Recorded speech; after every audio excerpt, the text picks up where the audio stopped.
This episode is part of a series produced with the support of the SF Urban Program of the Architecture Department at Cal Poly. Thanks for having me on Second Studio, by the way. I really appreciate this opportunity. Yeah.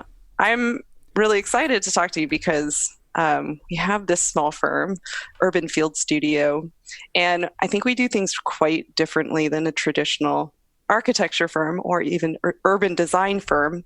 We've been really inventing things. And what I'm showing you on here are sort of our 5 main services that we offer. And we had a hard time coming up with like exactly how to explain ourselves.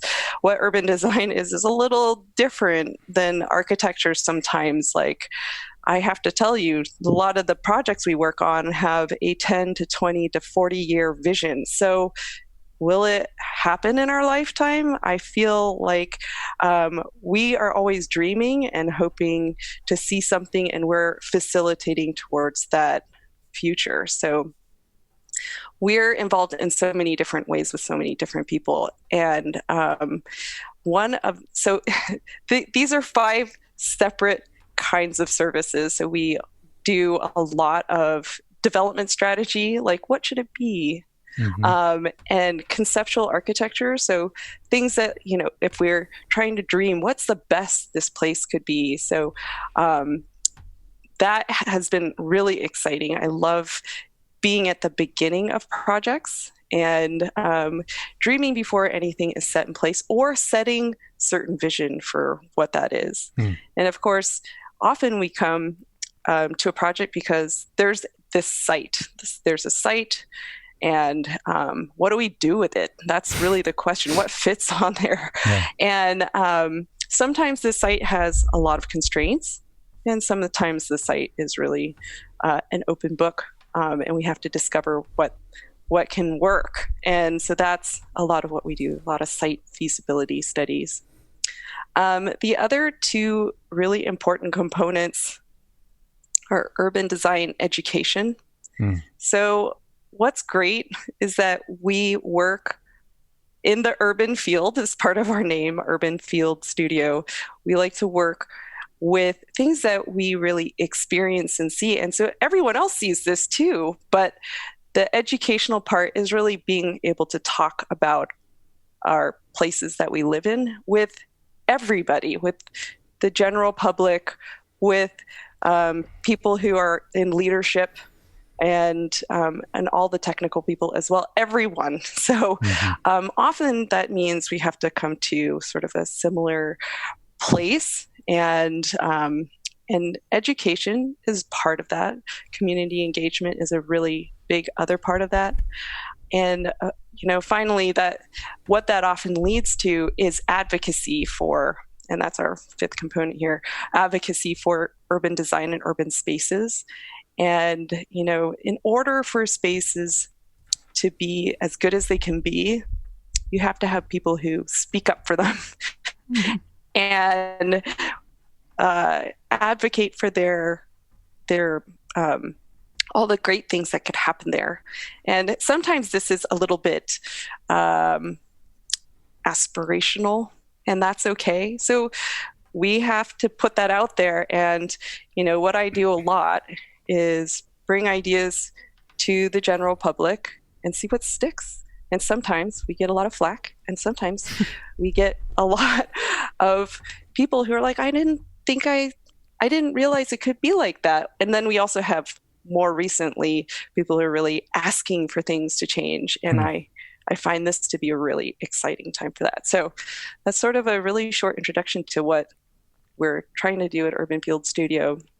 We're trying to stretch the bounds of what architecture means and what urban design means. And it's an experiment. That's why it's a field studio. You go out, test what's going on in the field. You make little measurements. You figure out what's going on. It's a very scientific but artistic way of doing things. And we'll get into that more and more. Gotcha. So it's a pretty young firm, as in we started in 2014. Our very first project was really modest, but actually very visible. This is our most visible project.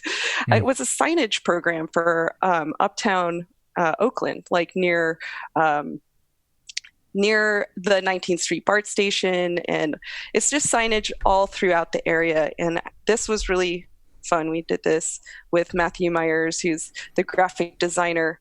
And, I remember being in that first meeting in Oakland with the city of Oakland, and someone asked me to introduce myself.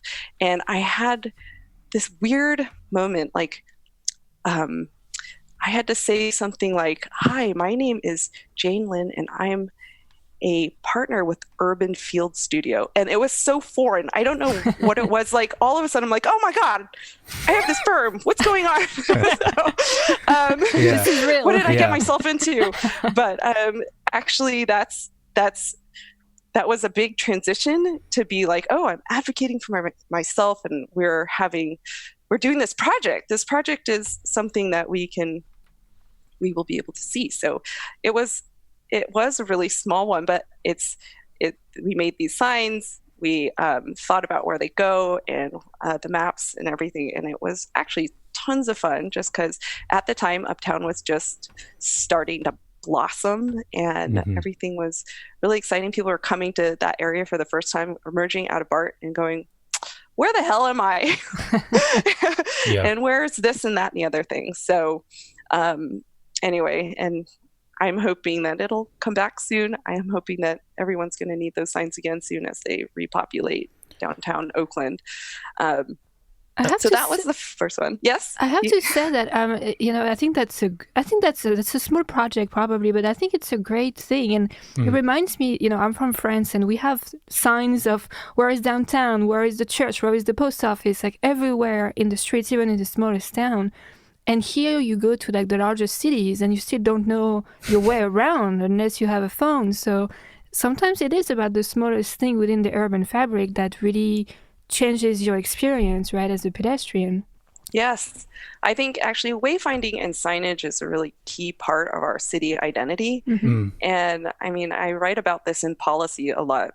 That's what this work is becoming as well, is that we are influencing policy and thinking about how to make city identity stronger. Right.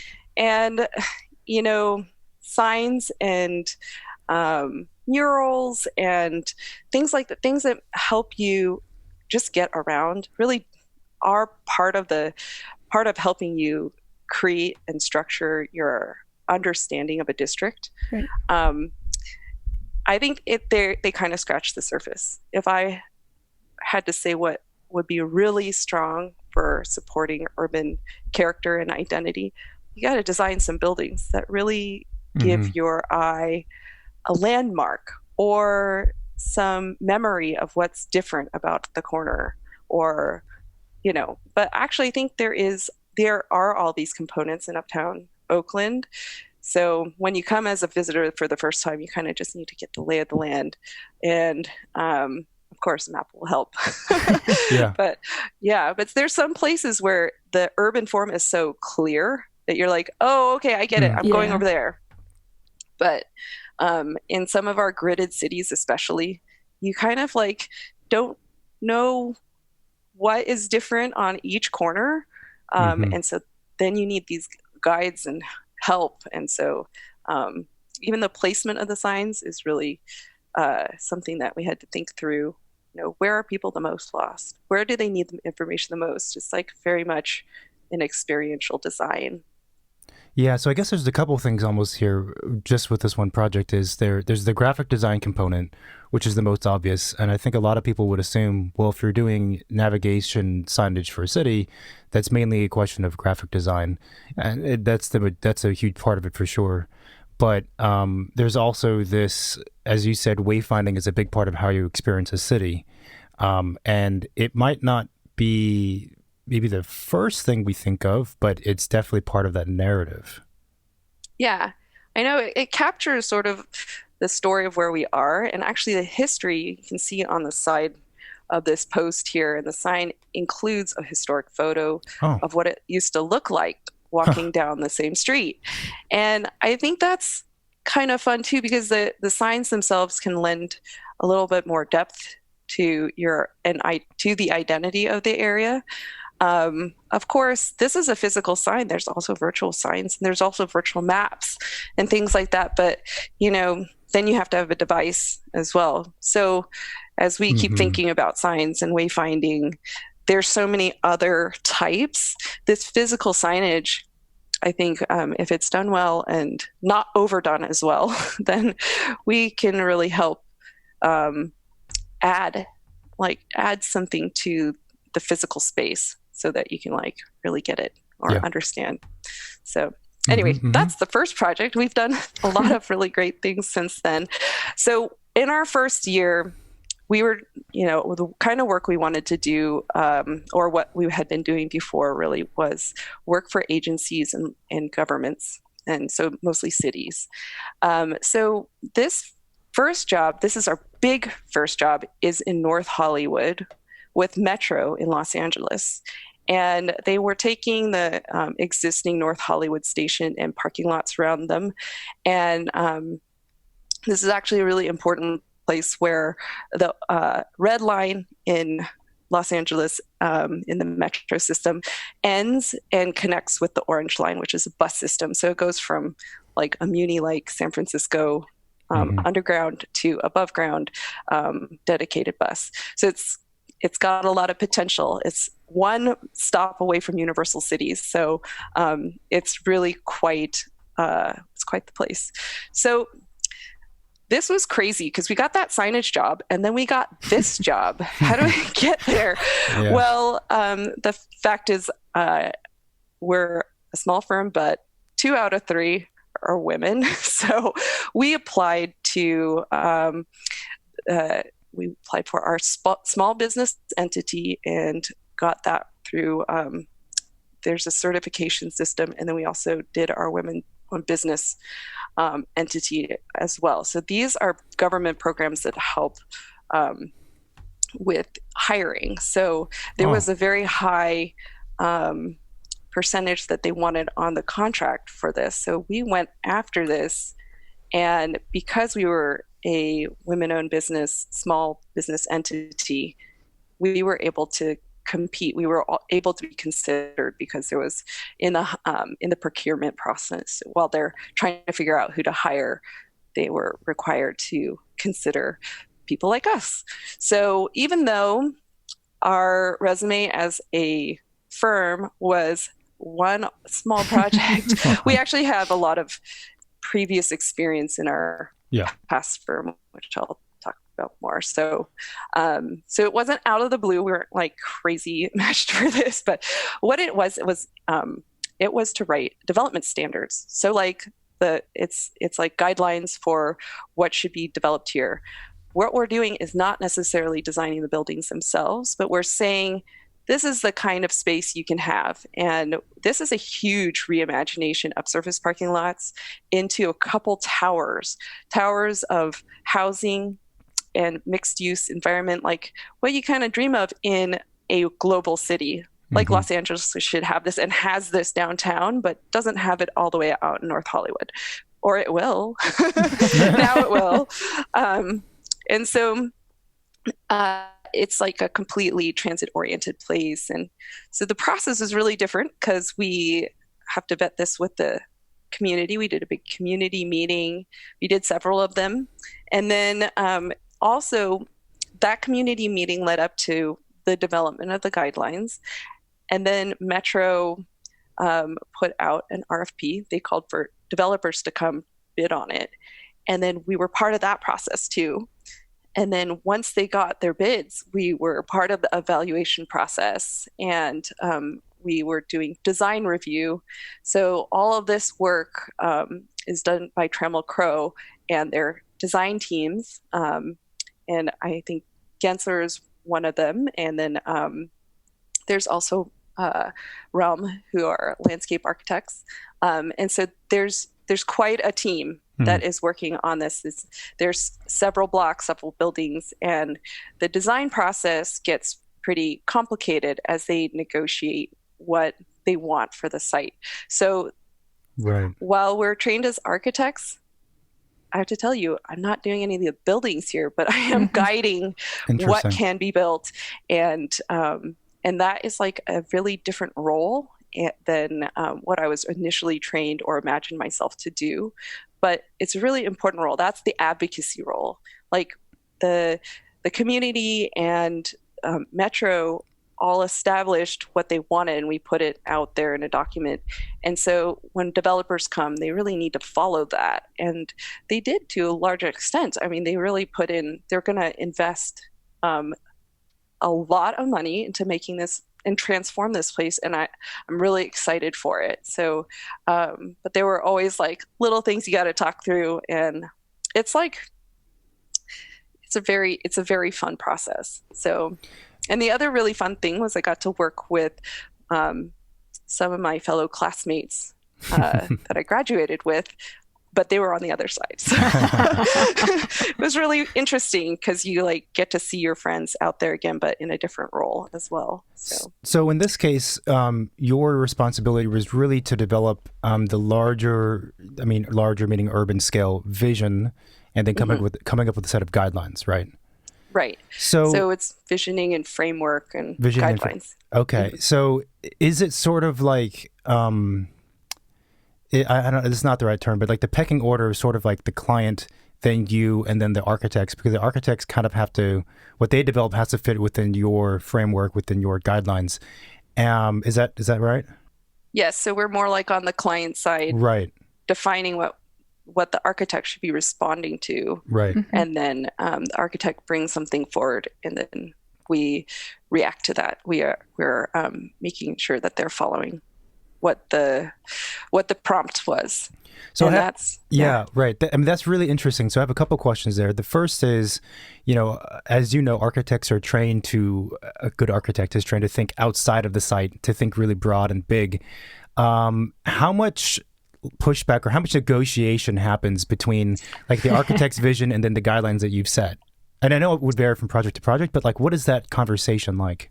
Oh, it's written down in many memos. It's also in conference rooms, and it's a long process. It took several months, if not years. And we're still working on this project because there's continual phases of this negotiation. It takes a lot of stamina, and actually it's really the developer who coordinates and leads it and brings in the architects. And it is really fun to do this. I mean, it's actually not quite an argument. There are a lot of things to come to agreement on that may not have agreement at the beginning, but it is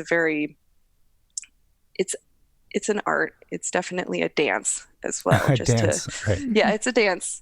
Is it your turn? Is it my turn? Is it going well? Is it pretty? Yeah, right. So there's a lot of conversation to be had. So everything has to be formally communicated to each other, and that's why it's really important to set. That's why the guidelines become sort of this policy that you refer back to if there's an issue. And actually, there's usually the vision is really somewhat simple to understand. It's like, how do you make the best public realm you can? How do you make the buildings so that they respond to their edges in a nice way, like as in adjacent to other buildings, and what it looks like on the ground floor, and how you experience it if you're just walking around. So many people will be visiting this on a daily basis as part of their commute or living here, that you need to really think through how it works and make sure that there's like good long-term decisions. Part of this too was trying to figure out also future transit for this area, and whether or not the bus can extend, or if there was parking, if there was more parking needed there. And actually parking is basically one of the things we negotiated on every single project. So, right. And usually there's this push-pull of how much parking you need, and we're all trying to decide whether or not we can make do with less, especially around rich nodes of transit like this. Sure. So Yeah. Can you give Anyway. us an example of how specific the guidelines can be? Well, that's actually really a great question because, they have to fit our vision. How much do they have to fit? The things that we say have some things to do with development standard and bulk, but sometimes zoning and other specific plans actually deal with that.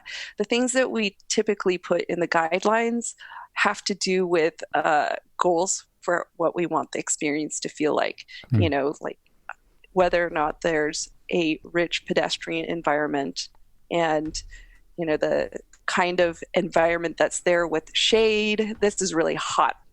Well, it's North Hollywood. It's really hot in the summer. So that kind of thing. And, how varied it should look. All these kinds of things a lot of it's very qualitative and subjective. But generally it's trying to speak to how to make a very rich and pedestrian friendly environment and a great place to be. And so those all need to be captured. And it's not like architects don't want to do that on the other end. They do, but it really does help to say the vision for this place is that it's for many people mixed together, doing lots of different things. And, putting forth that there's a gathering space, putting forth that there's retail that surrounds that, all of those things. Also putting forward how bicycles get to the site, how people get dropped off at the site. There's so many different ways you can get back and forth. I remember getting really into, there's a whole department for this metro in Los Angeles, which is the first last mile, and thinking about how you get in and out of the station and how you get to your destination at the very end, or you get there at the beginning as well. So it was really a fun project and getting developed. I mean, I think they'll probably break ground at some point very soon. Exciting. And the first and last mile, meaning, I don't know how many people know what that means, but first mile meaning the first quote unquote mile it takes to get to the transportation, and then the final mile, the last mile, meaning getting from the transportation drop off to wherever your destination is. And there's been a lot of talk about scooters being the way to fill that first and last mile and whatever. Yes. So a lot of the guidelines are more qualitative, and that allows the architects to basically have a little more freedom in a certain sense to basically execute that qualitative vision, how they think it should work. Are there ever moments, though, where it's much more quantitative, like you specify this space must be at least X many feet wide? If it's an outdoor space, the first story can't be, the expression of the first story can't be more than 30 feet or whatever, because then it feels awkward, things like this? Yes. Although we didn't do it quite as objectively here, I will definitely talk about our objective design standard project, which we're doing now. But Gotcha. It is like that. The subjective parts can be translated, but that's very rigid. The space and how they design it is there is some flexibility there, especially since I won't pretend to know, and it evolves all the time, how much space something needs. And so even retail, it has evolved a lot, and it will evolve even more soon. And what developers want to do, it's why we all need to have a basis for our discussion. Like, they need to explain why, we need to explain why, and then I think you can come to an agreement on what is really the right amount of space. Because open space, that's a whole other conversation. It's very squishy. It's very squishy, and actually a lot can happen in a little space. And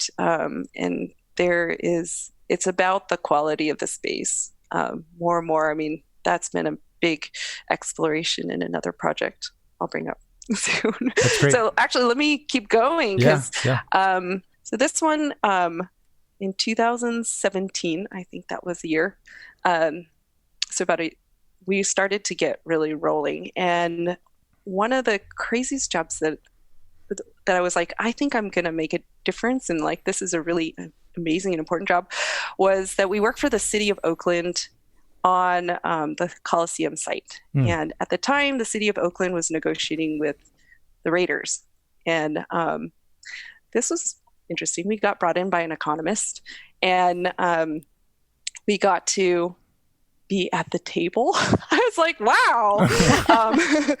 So this project, we had to imagine what might happen at the Coliseum site. We're not the first, will not be the last. There was like a whole specific plan that was done prior to this by JRDV, and they had done all sorts of awesome things where they're like decking over the parking, the surface parking there, and making like a whole city. There's some beautiful dreams out there for what this place can be, and it's still got huge potential.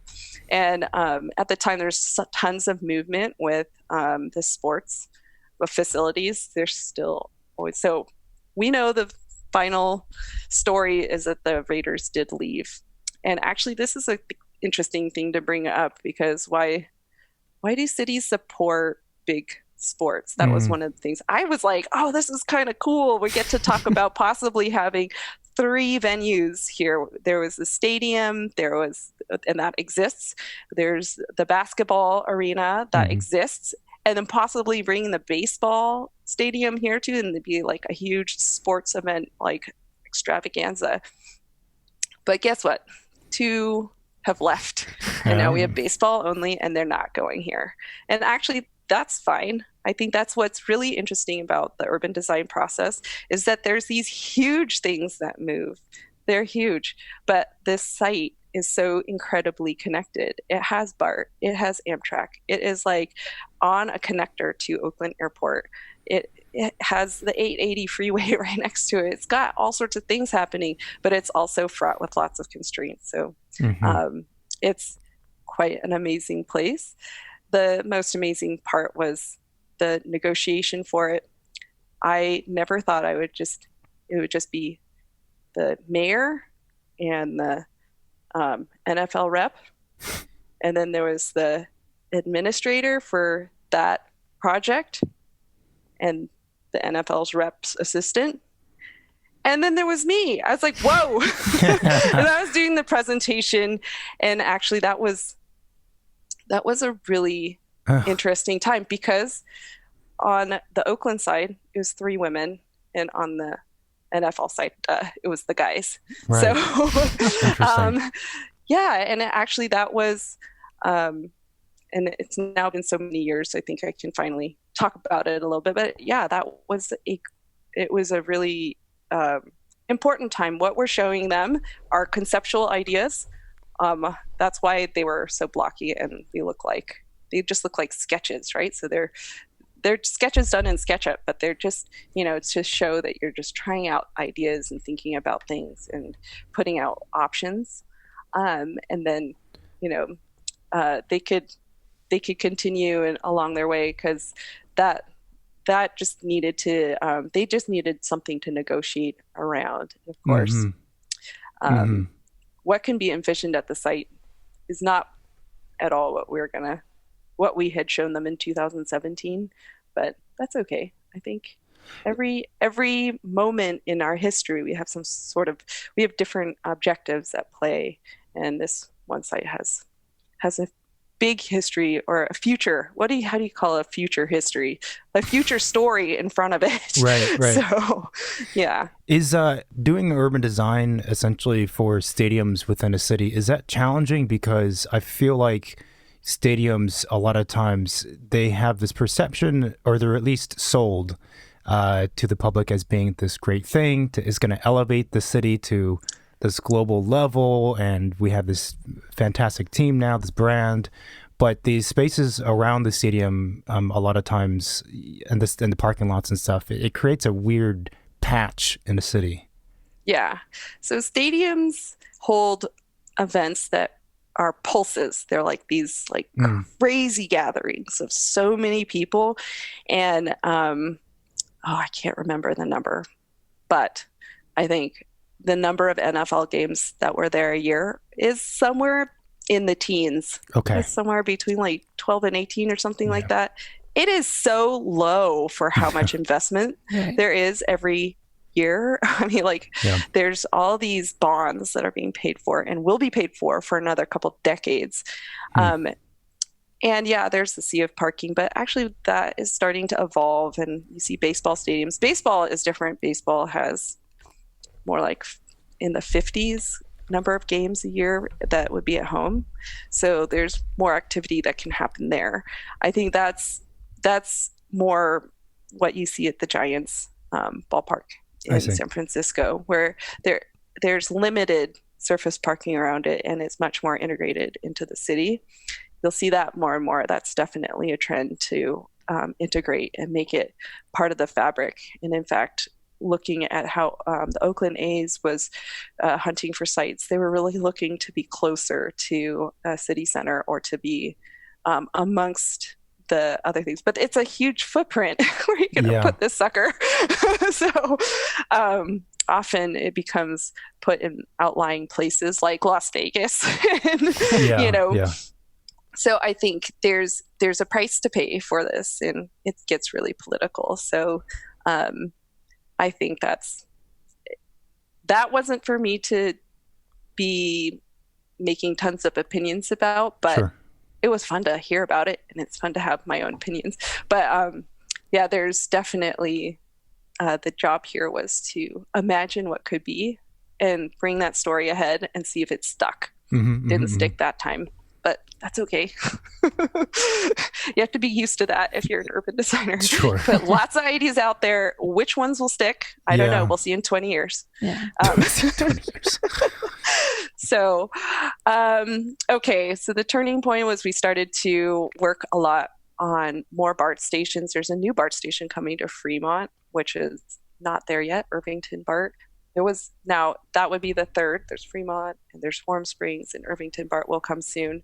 And for that one, we were doing the station area plan and some station site planning too. And we worked with a team that was led by Urban Planning Partners, and we worked with Arup engineers, and we worked with Fair and Pierce transportation planning.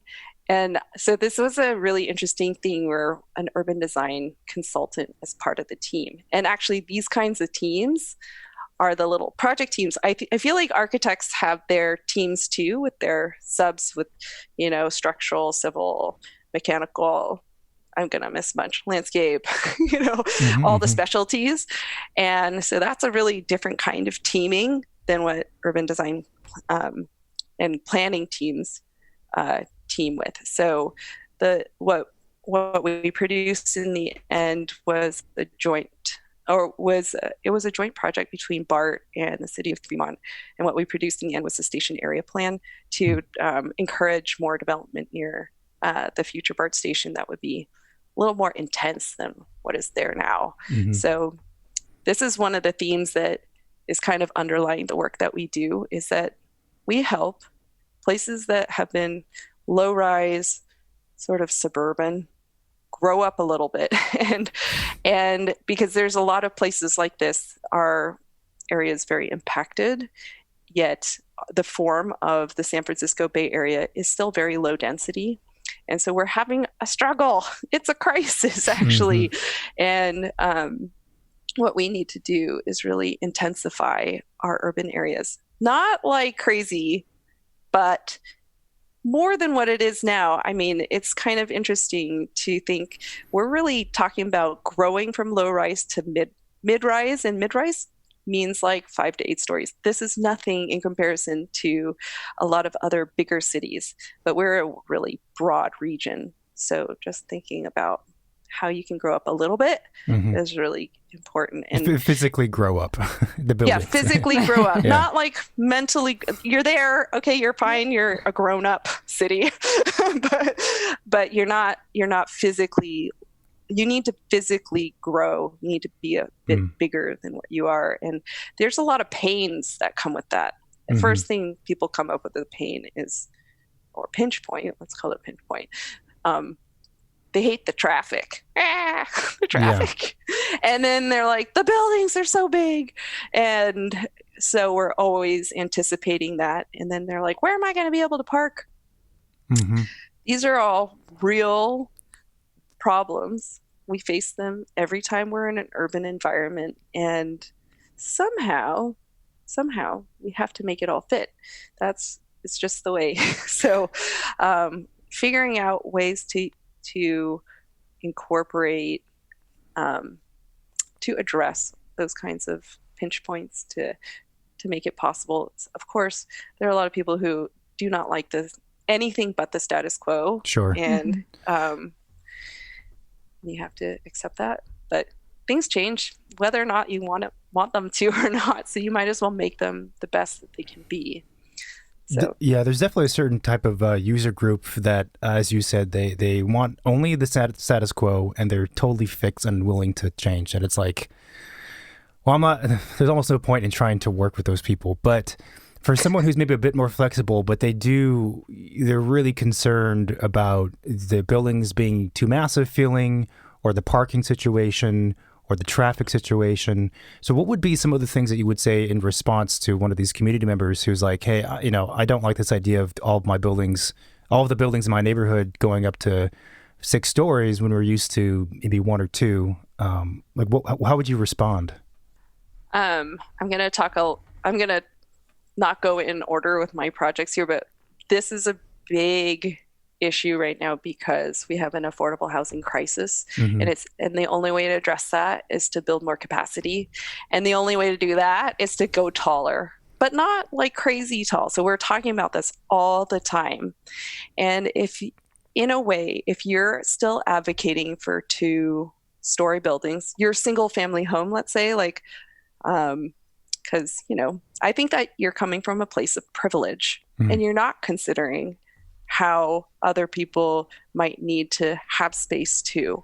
And in fact, there is a real issue with that.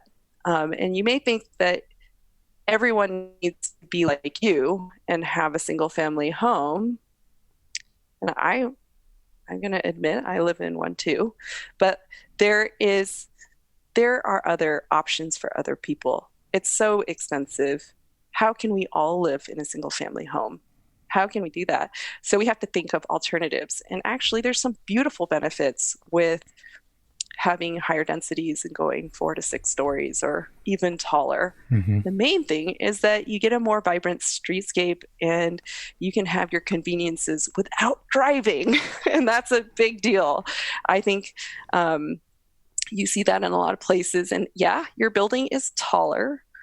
But I also invite you to think about if the ground floor was really beautiful, had a lot of activity, had space for you to sit, had lots of people watching to do, mm-hmm. Will you notice the taller stories above you? And the other funny thing is people love to travel. Right now we haven't done it for a while, but people love to travel, and when they come back and tell us about the places they want this to be, it's almost like, let's have a European city. I'm like, did you know they're bigger than 2 stories? so I got you. Yeah. So in a way, there's not enough examples of places. I think it's growing. We're definitely growing up as a region, but the examples of places and how a little bit more density, and we're not talking Manhattan. I know that there's usually the Manhattanization of our area. That is just not true. But I would still love to see a few towers. But anyway, that would be even more density. And there's benefits to density because you can also have more open space if you plan for it correctly. Mm-hmm. So yeah, we're talking about the size of our future, how many people we can hold in our future, how many people we can make space for, literally make space for people who have middle income. Yeah. And I think that's really a worthwhile thing to do. I mean, So, okay, your buildings are a little taller. We can space them apart so that they're not causing as many shadows as you are expecting. But yeah, I think you can't say no to everything. When you say no to multifamily housing, you're saying no to a lot of people having an opportunity to be housed.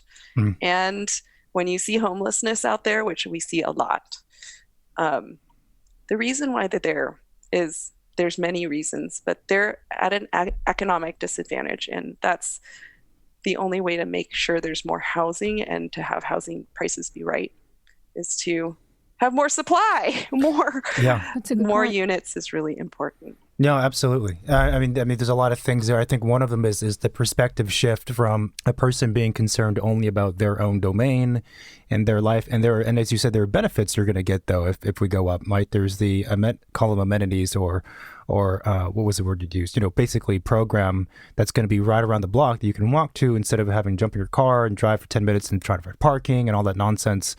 You can just walk down the street because now you have the density to support, a grocery shop or whatever it might be. But the perspective shift, right, of thinking about everyone else in your community, and you're totally right, especially in San Francisco, there's a huge population of the middle class, which is more near the lower end of the spectrum now. Where do you live? It's just so expensive, It's so expensive, and it seems to be going the wrong direction right now as far as prices. And actually, that's an issue for architects. It's an issue for everybody. And so, I don't know. I think, let me tell you a little bit more about another city, which is Dublin in California, not in Ireland. Wait, where's Dublin in California? Where is Dublin? Dublin is in the Tri-Valley. It's in the East Bay. It's still in Alameda County, which is actually really important to realize. It's in the same county as Berkeley. And it is near Pleasanton and Livermore. Gotcha. It's it's about, I think it's about a half an hour from downtown Oakland. Okay. Maybe. Okay. It does have a BART station, and it used to be sort of the end of the line, the Dublin Pleasanton line, but actually I think it extends further out now. And so this is another place, very suburban. We were looking at basically a big box site that was 2 blocks away from the BART station in Dublin. And it had a bunch of big box closures on it. And they were calling this place downtown Dublin. And downtown Dublin felt like a surface parking lot. So people didn't know where it was. In fact, it's really interesting. You're like, where is Dublin? and actually that was one of our survey questions to the citizens. Where's downtown Dublin? And they're like, there is none. And actually there are many cities that suffer from this kind of like low density lack of character. And while, there's actually a really successful Target there. And I've been there for other reasons. There's definitely destinations there, but it's not like, hey, let's go to Dublin this weekend. Like there's not the same draw, but it's for a different purpose. It's definitely a community where people are living a different life than, say, in the inner Bay Area. It's actually a really great life, lots of parks near them, and they still have tons of access to retail, and they're like not in the boonies. They're definitely not. They're in a place that is growing. It's very successful and growing. And it's interesting. We also work for the city of Pleasanton, which has like this historic main street, and it's super cute. It's very cute, like the Americana Main Street. And they always kind of look at Dublin. They're like, what are they doing over there? Because Dublin it's at the crossroads between 680 and 580. And it has a bunch of, it has this incredible place in the Tri-Valley where they've really been very successful at getting businesses to establish there. And a lot of people live there. And it is a really affordable place to live as well, and getting less so, unfortunately. But they don't have a place where they can just gather and walk. You got to drive everywhere on like 6-lane arterial streets to get places. And this is a place where people are like, traffic, you're going to cause more traffic, especially on Dublin Boulevard. It's like this huge with 6 boulevard. lanes in a suburban setting. What are you concerned about with traffic? Well, you're coming from a more urban place. It sure, sounds like. That's true. I was gonna say, have you been to any city, any metropolis? Like, yeah. But I think this was a really interesting process to be part of the visioning for downtown here. One is that we did a bunch of community meetings, and the biggest surprising thing was the meetings would start off as you would expect. They'd be like, I don't want to see anything bigger in this town. There's too much traffic and blah, blah, blah. And then a little while later, more hands go up. And there was this old lady who was like, you know what? I would love to move into one of these apartments that would be walkable to the cafe. I don't drive anymore. I would really like to live in a place like this and not live in my big house anymore. I was like, oh, that's a surprise. And then this other younger lady raised her hand. She's like, I've been trying to buy a house forever, and I don't think I can. I don't think I can afford it. But you know what? If I had an opportunity to live in a place like this, I would love to live here. And, I would have convenience to the BART station. I could just walk there and get to work, and I could raise my family, and it's actually not a big deal. And I was like, oh my God, you're all coming out of the woodwork. It's happening. So for once, this was a big turning point in 2018, 19 or so. I was like, I think we're turning the tide. There is more comfort, even in a place like this, with, the possibility of growing a little. And this is like not crazy growth, but you can imagine how wonderful it could be if we lived a little closer to where we work, where we want to go shopping, to the restaurants and cafes that we'd like to go to a place where you could have some outdoor time, where there might be some live music or all of that stuff. So we were envisioning this with them.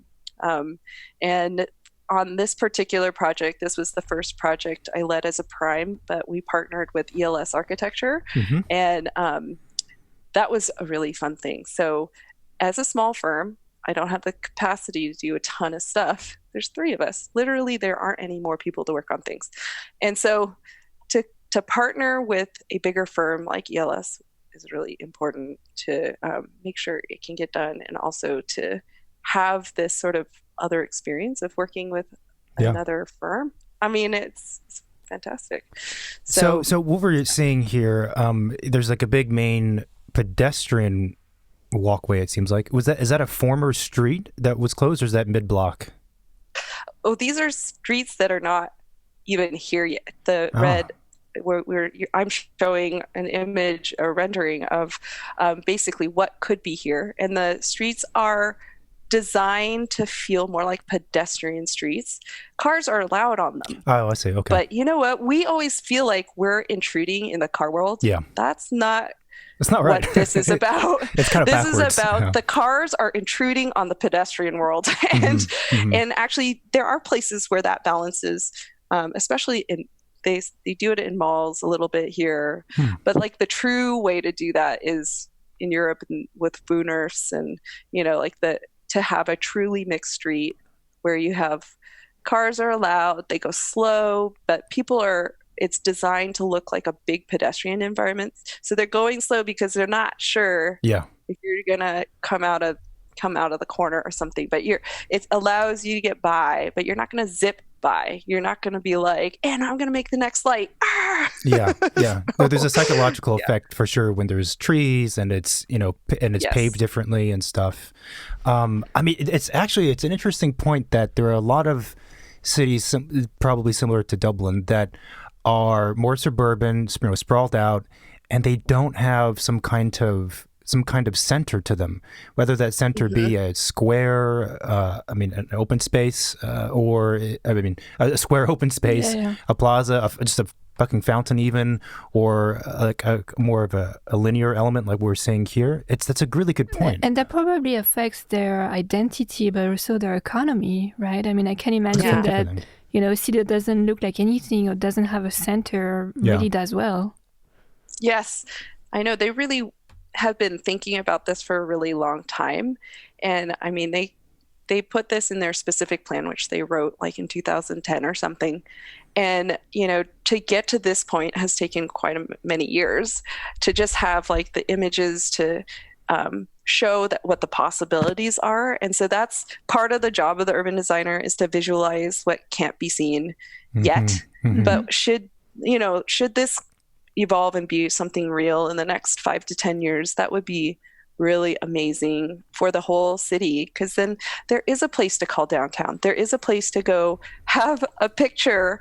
One of the first things we showed was like postcards. Like, what is the postcard for Dublin? I mean, nobody uses mail anymore, but like, actually, what's the Instagram for Dublin? And right now they're really, we should check. I don't think it's really that great.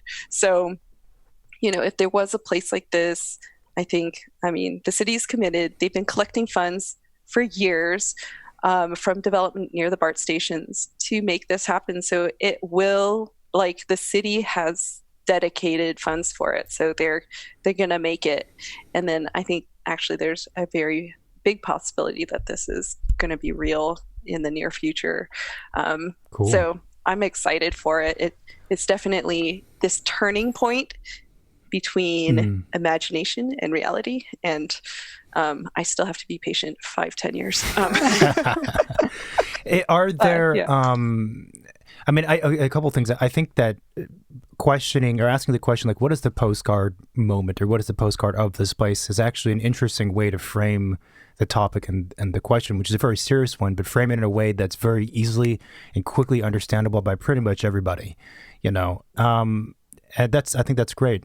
Does it seem like there's a fair amount of other cities who are thirsty for figuring out what their center is? I mean, is that a need that's there? Yeah. Yeah, absolutely. I mean, every city has their own economic needs, and they also have their own social needs. So if you're lacking a center, you have no place to have like a parade or no place to like do your Christmas tree celebration or whatever event it is. These are culture setting places, and they're part of our more invisible than ever cultural infrastructure. And this country will spend a lot of money on infrastructure, and we're having a discussion about what infrastructure is, what is essential. And the funniest thing is, like, you can say, yeah, roads are essential, but why are roads more essential than an open space where people can gather?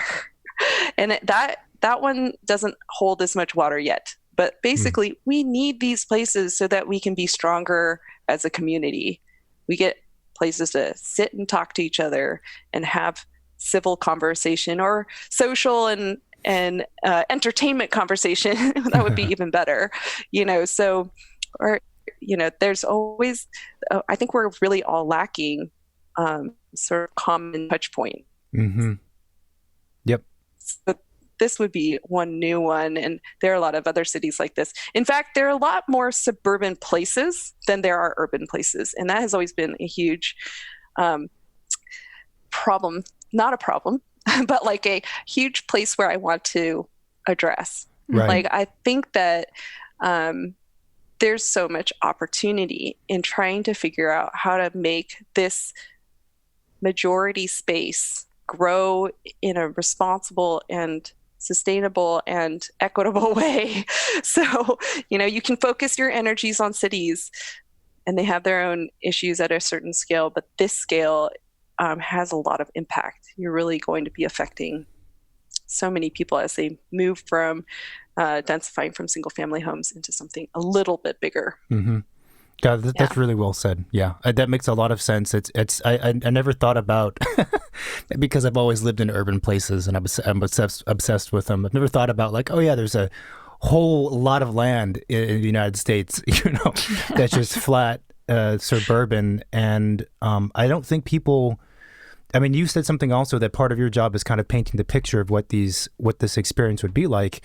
And you listed a bunch of fantastic things that, the average person can understand, which is their Christmas tree gathering spot, the pumpkin patch place, the place to sit and have a cafe, sit and have a coffee with their neighbor, but easily walk there. have a parade. Like, that sounds good. I want that for my city. Why not? Is it is it hard though to paint that vision, that picture, when the timelines are so long to get there? I think the hardest thing is to paint the picture, to have our political process keep that energy alive. Right. And so you got to keep the city council members interested. You got to keep this in the city budget. You got to keep this going. And actually, people, when they're asked what they want, they're not fully saying this, but when you give them the picture, they're like, yeah, I want that. Yeah. So it's an interesting and long-term process. And the funniest thing is, I know, I'll talk about this a little bit later too, but like, it takes a whole generation to see the effect of your work. And I know that from having a mentor, that, the work that he did is stuff that we see now. And so the work that I'm doing now, I will be like retired or old by the time I see it really happen. And then, so everything I'm doing, I know I'm doing for the next generation. Like, and I want to see this happen. It will take a long time. So, okay. So I was talking about the planning teams and how sorry, I'm going to go over these slides a little bit more quickly, but so we're involved with a lot of people, and we have different teaming, we have different kinds of ways of looking at things, but we also have different clients. Our clients aren't just the cities that we work for or the transit agencies that we work for. They're all sorts of people. They're like also the citizen groups, and we definitely have to talk to them and also make it understandable what we're doing. And then there's also another group, the people who actually pay and make it happen, like the private sector that will partner with the public agencies and actually pay and make it happen. They'll hire the architects, they'll put the money in, and they'll like not just hire the architects, but they'll operate it as well. So we have to explain to them how that works, because usually we're trying to convince them to invest. And then there's sort of a longer term thinking about all the future people, that future generation, what they're the potential tenants, the potential customers, the potential people who see that place. And I think that's really something important to fold into our vision. And that's who we're trying to serve, all of those groups. And so we do it in different ways. Can't do it all at once. But what we have really been excited about at Urban Field Studio is just trying to think of new ways to do this. And pre-pandemic, we were really excited about using film as a key to communicating with people. And during the pandemic, we saw that this became not just a great idea, but a necessity, because we couldn't go out and have these like charettes with blocks that you can move around and be with people and have like discussions in person anymore. We had to start to go to online kinds of ways of doing it, which I think this year will always be known as the year of great learning on how to do that effectively. That's a really positive way to put the workflow. Yeah. Well, we learned a lot of things that I actually basically borrowed from my kids going to distance learning. There is always now a synchronous part where we're doing things together, and an in-person part that would be like, yay, that would be great. We haven't done that yet in a while. And then there's an asynchronous part, the part that you do on your own time. So our meetings used to be where you say, we're going to meet on Thursday at 6:00. Come if you have a comment. And then we'd fill the room with people. Hopefully, it would take kind of a lot of effort, but you hope that people would come to the room. They would get off work. They would forego their dinner, or like do something like eat in their car on the way there, or they have to find childcare. So who ends up there? People without kids, people who are really impassioned and not necessarily like a representation of the entire community. And so what we were kind of missing before, and we would use surveys, but people didn't really used to do those as much. What we were missing before was a broader representation. And actually the craziest thing is that our online community meetings drew more people and more impressions than these in-person meetings ever did. So I think there's hope in that, but we're all a little Zoom burned out. So I think there has to be a mixture. There has to be multiple channels. And we got to keep experimenting. Like, oh, well, if video worked, how come podcasts don't work too? Like that kind of thing. No. And so I think there's a lot of room for making new methods. I'm somewhat compulsive in that. We're designing not just the spaces themselves, but designing the process and designing the way that we're talking to people. And sometimes people don't even, they'd rather write something down than say it out loud, because it's some bravery there when you're like, well, I think it should be like this. And someone else is like, no, and they're in the room. I know where you live. Exactly. Yeah. That's like terrifying. Yes. Yeah. So if you're able to put your comments in and online with your name, like don't be a troll, then I think that's actually a more civil conversation. Plus other people can read it too. Now, this requires that you have like access to the internet, that you can digest this kind of information in the format that's provided. So it's still filtering, but I think there's different filters at work here than they were over a year ago. So. Yeah, I mean, I think, why not do both? It seems like, right? Because they're definitely going to appeal to different people, one format versus another. I've wondered if after, this is a broader question, if after the pandemic ends, I think a lot of this hybrid way of communicating, communication will become hybridized, making use of digital communications. I don't know if you could have, I was thinking about this for design critiques within like the classroom setting.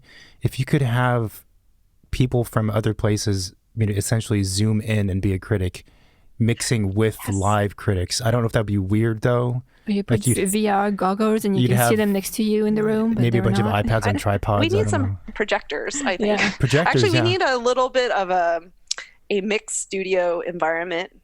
So I'm going to talk about a campus master plan in a second. But yes, I think there is a way to do that. And that was the other thing. I've been teaching at Cal and doing studios too. And we had to like go online with that as well.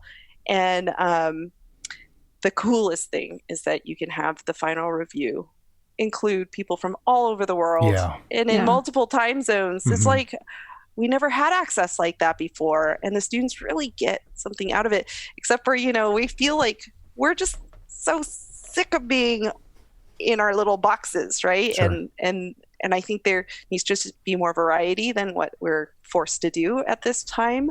But I think that is something that should stay. But how it's done might require a little different format, or like figuring out how to make the environment work for us. Yeah. But yeah, I think that's a great idea. Okay, so last two projects, I think, maybe three, but I will try to make these quick. That's fine. This is a project I'm currently working on, and it's the Milpitas Metro specific plan. And the craziest thing is my first job, my first project out of grad school was this same area. So I worked on the previous specific plan called the Transit Area Specific Plan.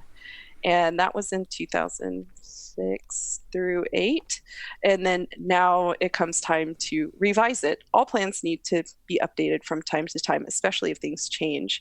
And this time, I'm coming back and working on it again. And it was so funny. The clients were joking with me. They're like, oh, you'll come and work on it again in the next update too. So this is one of those places I actually think I have seen some change, although like the changes that were put in place in 2008, those have been, this used to be did you ever watch that movie that was, about office space. It was like an office space kind of place with like 1-story industrial park sadness.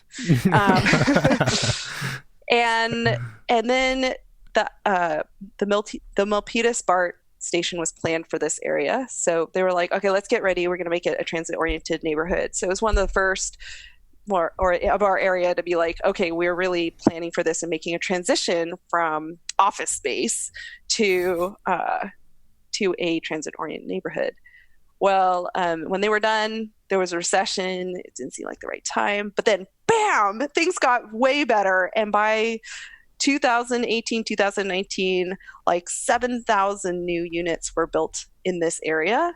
And so like it grew incredibly, and it has like some of the stuff I've been showing you pictures of before, like mid-rise buildings. There's mid-rise buildings in the flesh here.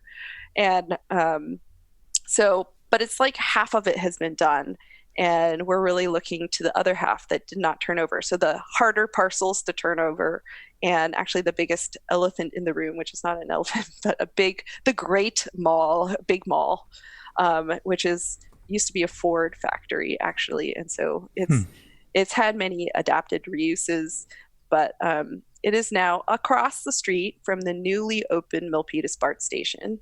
It was opened during pandemic in June. It's really beautiful, sparsely populated, lots of space, but this is the kind of place, it is second to last on the line to San Jose. And pretty soon, when BART goes all the way to San Jose, it will be like a really, really quick ride to downtown San Jose really soon, as in like when my kids are in college or something like that. So I think this is going to be an insane, it's already a suburb of San Jose, but it's going to have a different feel. And actually there's appetite here to see what can happen and really think about how this is another node along the BART chain, along that regional route. And also because it's in Santa Clara Valley, or it's in Santa Clara County, and it is in a really important part of that South Bay region. And so we're really excited to think of and shape what that is. And with this project, we're also leading and working with M Group, which is a planning firm. So that's another partnership that is really a lot of fun right now. A quick question on that last note. So, you guys are a 3-person team, and you identify as an urban design studio, right? I like on your website, it says Urban Field is an urban design studio. It's super clear. So I guess it's a broader question also. Like, how did you distinguish urban design from city planning? And and so in this last project also, you're teamed up with a planning office, is that right? So like, what are the differences there? Okay. I've had to struggle with this a lot because urban designers, I have a degree in both, right? I have an MS in architecture, an undergrad in architecture, and I have an MCP and a master's in city planning. So I'm dual. I'm one of those classic, like, Jill of all trades, the Jane of all trades. And applause. And I can play with both, but I am not either.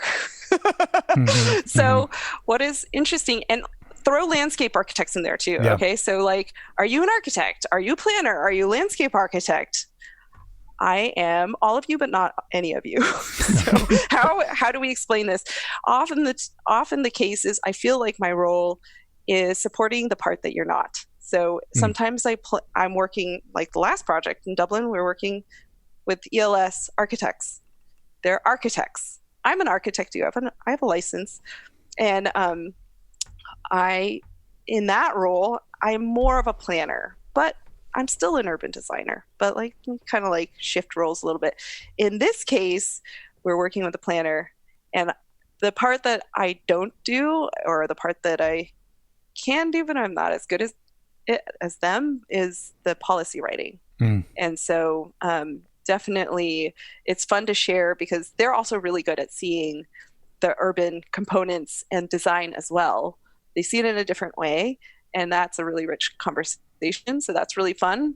And so we all know, we dabble in the other realm or the other profession, and then we assume that role. It's very fluid. It's a little confusing. And in fact, I don't know. In some cases, some people are very defined in exactly what they do and don't do, and that's a choice. And I guess that the Jane of all trades is a real thing for me. I can't. Don't label me. I can't take it. So you'll see it. You'll see this also emerge in some of my other story too. Okay, so this is my latest, biggest project, which is another collaboration with my former, the first firm I worked for out of grad school, which is Field Paley Architects. I have a lot to say about Field Paley Architects because I met Frank and Heidi, my current partners there. And I felt like that firm had this culture that really built me up to what I am today. Like, I think that that was an incredible and great experience of being part of that team. So naturally, like, things kind of like, you talk to your friends and you're like, hey, there's this project. You want to be a part of it? And I'm like, what project is it? It's campus master plan for San Jose State. I'm like, well, yeah. What friends do you have? And this was interesting too, because in this particular team, there are architects that have worked on a lot of facilities on state or on university campuses, and dining commons, and like retail spaces for campuses, and sometimes buildings, and sometimes all sorts of things. Okay, so they really look at buildings, but when it comes time to looking at the campus as a whole, they're like, let's team up. So this is awesome because this is a chance for that campus to think about its university as a whole. and I think this has been a really great project. We're about 1 year out of 3 through the process. And this first year we spent digging around looking for information about the whole campus. And we also did this huge open house using Neighborland, which is a online community engagement platform. I'm not sure if I'm using all their perfect terms, but they were really fun to collaborate with. And we did all these interviews and everything. So we looked at their main campus, which is right next to downtown San Jose, and then also their other properties, which includes like a whole sports facility at South Campus, and also lots of other places throughout the city of San Jose. And it's been a very interesting experience and another line of work, another way to think about how this all comes together, but it's not dissimilar. It's a place growing up just like the suburbs. It is transit oriented, and it involves all the community engagement aspects of what we've been doing all along. So it has been an incredible fit. It's been really fun to learn all about a campus that I didn't go to. Actually, I'm so super Berkeley centric that I went undergrad and my 2 master's degrees were there, and then now I teach there. So like, I feel like it's really good for me to see this other campus. I did grow up, the term is not kind, but I grew up as a faculty brat at UC Santa Cruz. And and so my life experiences, I've always lived in university towns. And so the idea, like, I also spent a lot of my childhood also in England, where my dad did his sabbaticals. And so we lived in Cambridge, and that's actually really affected the way I see urban spaces, is because I have these other references to different places. And while I've been in the East Bay since I started at Cal, which was a long time ago, but in '95, and I think it's these other places that really influence how I think about where I am today, because I think it helps you have a precedent or have a idea of what a place could be like, and it's not impossible to imagine where you are as being something that feels different or looks different than what it is today. It might happen after you die, but put it in the right direction, point it in the right direction, and it should go there. Yeah.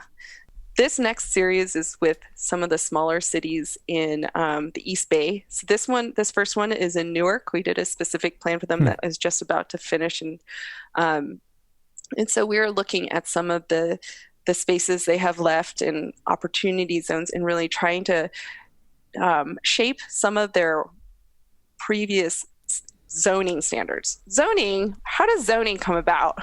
Well, it reflects generations of people and their ideals. So there are a lot of zoning regulations that have really low height limits or like really strange density requirements. And as architects that are trying to like do the initial concept or schematic, they're trying to figure out like what fits in the rules. Well, they often discover how weird they are, because rules get written because they're a reaction to something. They're like, that didn't work. Okay, let's fix it. Let's put in a new rule. And over time, it collects and becomes a weird, morphed, impossible thing. So we were testing out ways to make, ways to follow the rules, and then ways to rewrite the rules because they don't fit what current development is like. So we've been trying to work on that, and I do this with Mark Rhodes in Berkeley and Jean Eisberg, who's a close planning friend, who is a real master at this, and also Martha Miller, who is in the Central Valley near San Luis Obispo, if not in it. I think she's also a professor at Cal Poly, or comes to lecture. She's another expert, zoning expert, or policies expert. Those are rare and awesome partners. So love them. Anyway, there's these, what we do is we like look at zoning. Oh, how fun is that? The rules are really important because they really shape, we're defining the building envelope. We're saying things about like how things transition between smaller and bigger. And we're doing this for Albany. We're doing this for Emeryville. We're doing this also for San Leandro, and soon we'll also do this for Union City. The state of California has told all local jurisdictions that, your review process for housing, affordable housing, has to be easier. And the one way we're basically trying to help streamline in all these cities. Gotcha. So what we did was, in order to write these rules, they have to come from real examples. Because like you can write rules, and actually the rules that have probably been written on the books before didn't actually check in with like real places, or it might have, but it's usually a reaction.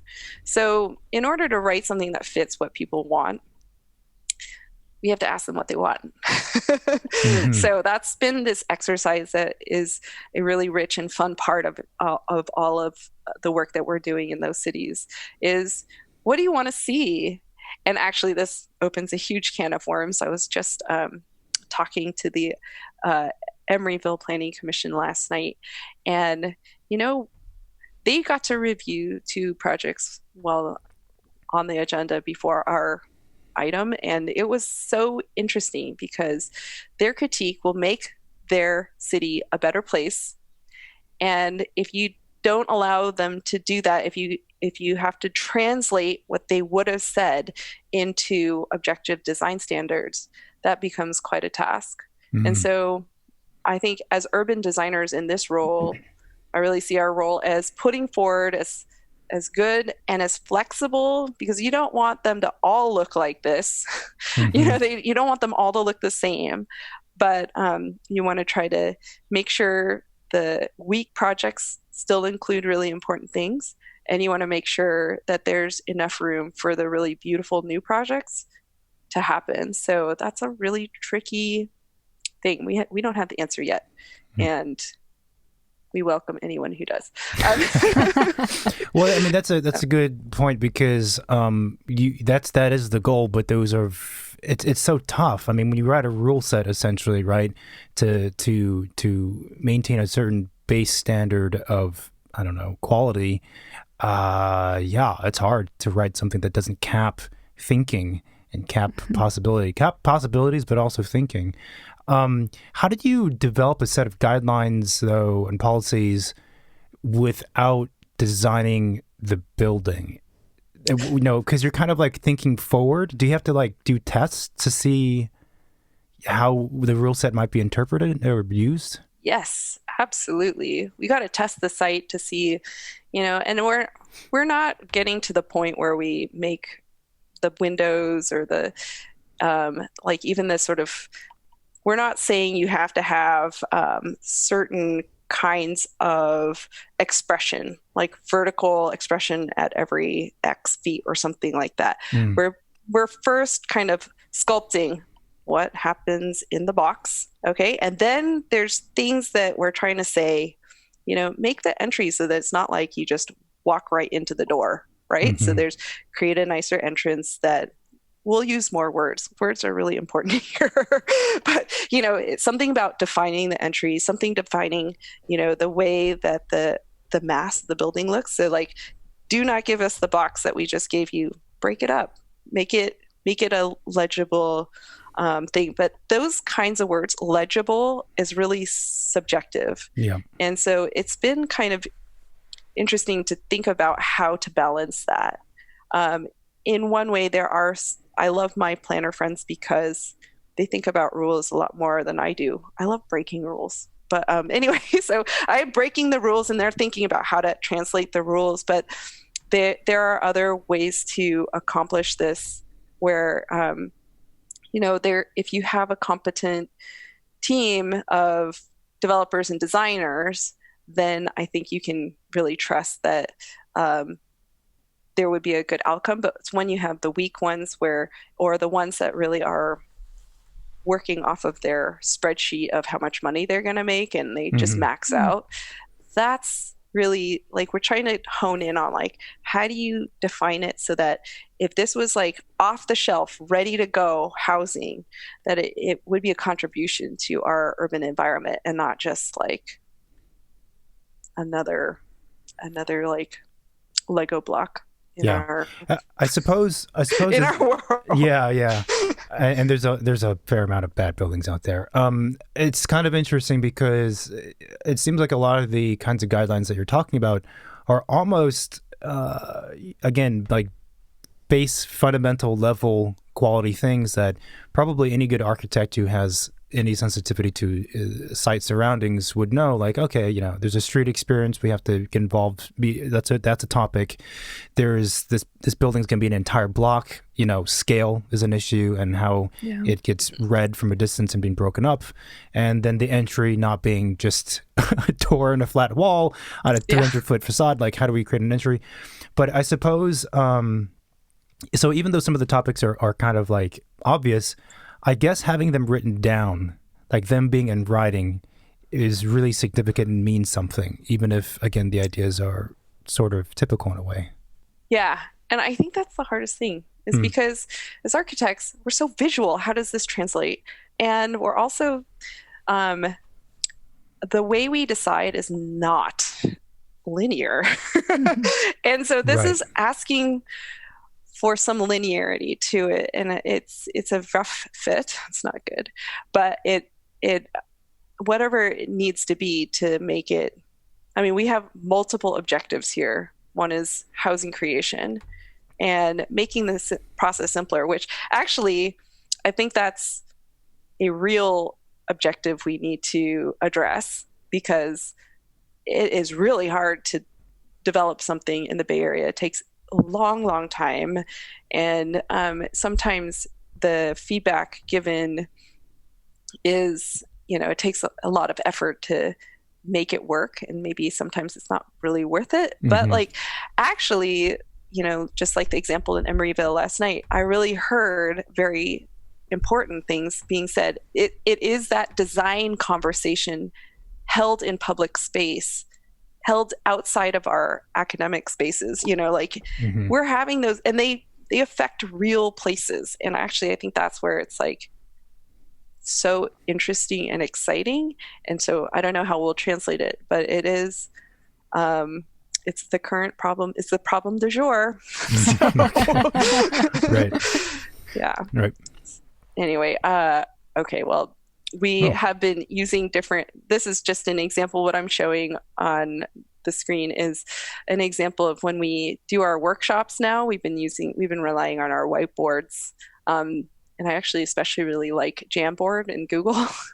And so what's kind of fun is that our translation of what we would have done with the community and doing workshops has really translated online somewhat smoothly. It's not done a ton, but like this is yet another example of how we can talk to or how we can reach and have our different kinds of discussions with our different constituents, our different clients. So, and yeah. So this is a digital shared, so you would share like these 3 images on a slide, right? 3 different building or 3 different options, or not really options at this point, but different buildings precedents. And then there's a bunch of Post-it notes on there, digital Post-it notes of different colors. Is each color one person? I think there was not a ton of rhyme or reason with the colors, but yeah, this is really more of an expression of like the conversation was recorded visually, and there was a way to draw on top of all of this as well. Nobody really did that here, but what we can do with the digital pen and paper in front of people on Zoom even is quite interesting. I think that's one of the online collaborations that was born out of our adaptation to the pandemic conditions. So I think that's been really interesting. We're having this design conversation about there's these 3 examples here of different kinds of buildings and what their reactions are to them, as an example of like which topics are really important to you. And most of the time it's about how flat or how massive something looks, and how people really want depth, and depth is expressed in so many different ways. Yeah. Like this looks like a prison. Okay. I know, but I actually really like this building. Is maybe the photograph. Oh yeah, that's the thing too. You need photographs that are kind of more similar and whatever. But getting depth in a development like this, we're talking about a fairly large.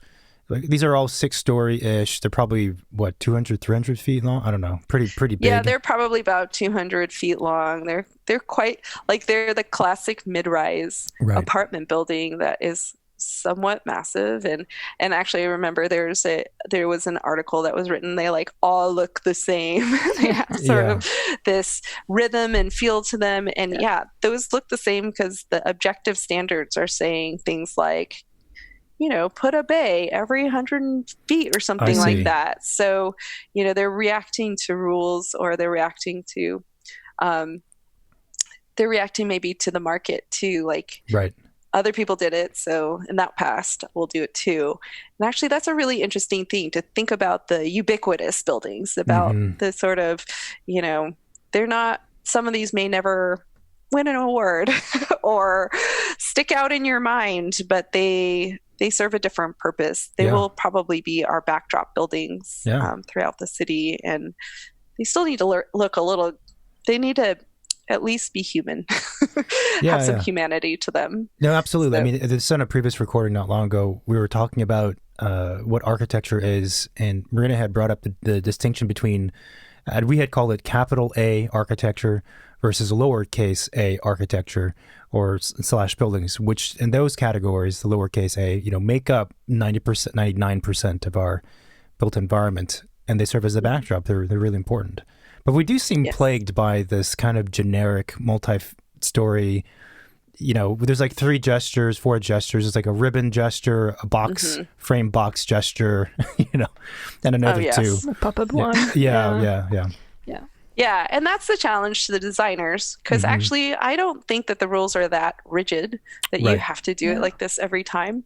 And I think we did a lot of precedent research for this and tried to collect images from all over. And actually there's plenty of really interesting variations that are not so monotonous or not so like of this one multifamily apartment look, So I'm hoping that actually that the design professions really start to embrace and evolve. And I think, I see a lot of other architects breaking the rules in a good way. And there's actually, that's the thing is, I think there must be a way to break the rules and allow for really great, different, not thought of before design that the zoning could never anticipate. The zoning is really a catch-all for like the crap.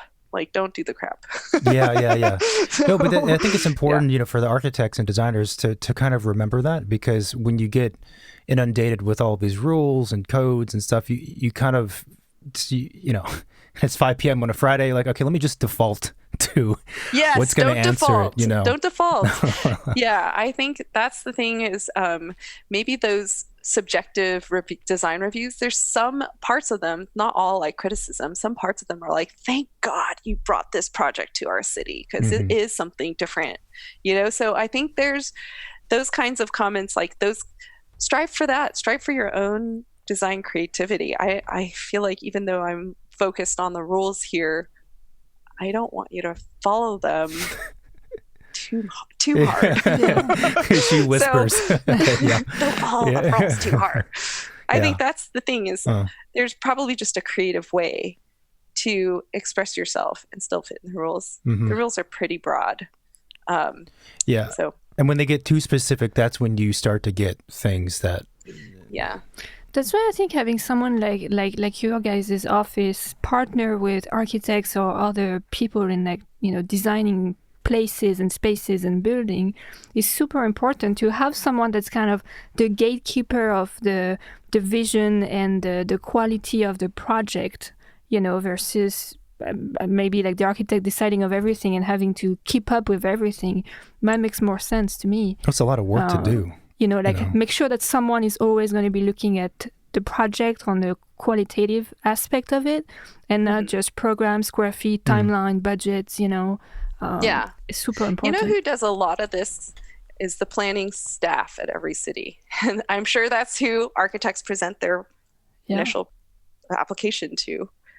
They're the initial gatekeepers of that kind of thing. And actually, I feel like if we're inventing things, we should invent a design school for them that I think actually a lot of them learn so much from their applications and who they're dealing with, that there needs to be sort of a cycle back of what they've learned to architects and what architects want to tell them, so there's opportunity for that. But I gotta say doesn't exist yet. That's a great freaking idea. I love that idea, because that's a big, to go on a tangent, that's a big schism. That's service number 6 that Urban Field will be offering soon. Oh my God. Add another square to their first slide.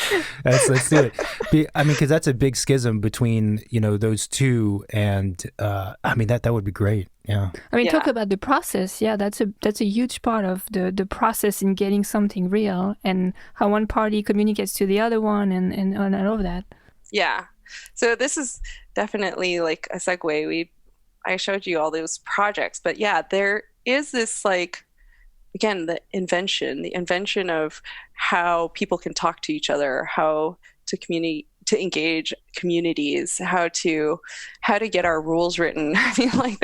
There are a lot of parts, and this is part of my process too. It's like trying to figure out how to address these things without a true roadmap. I don't know. I don't really know. So I'm definitely exploring.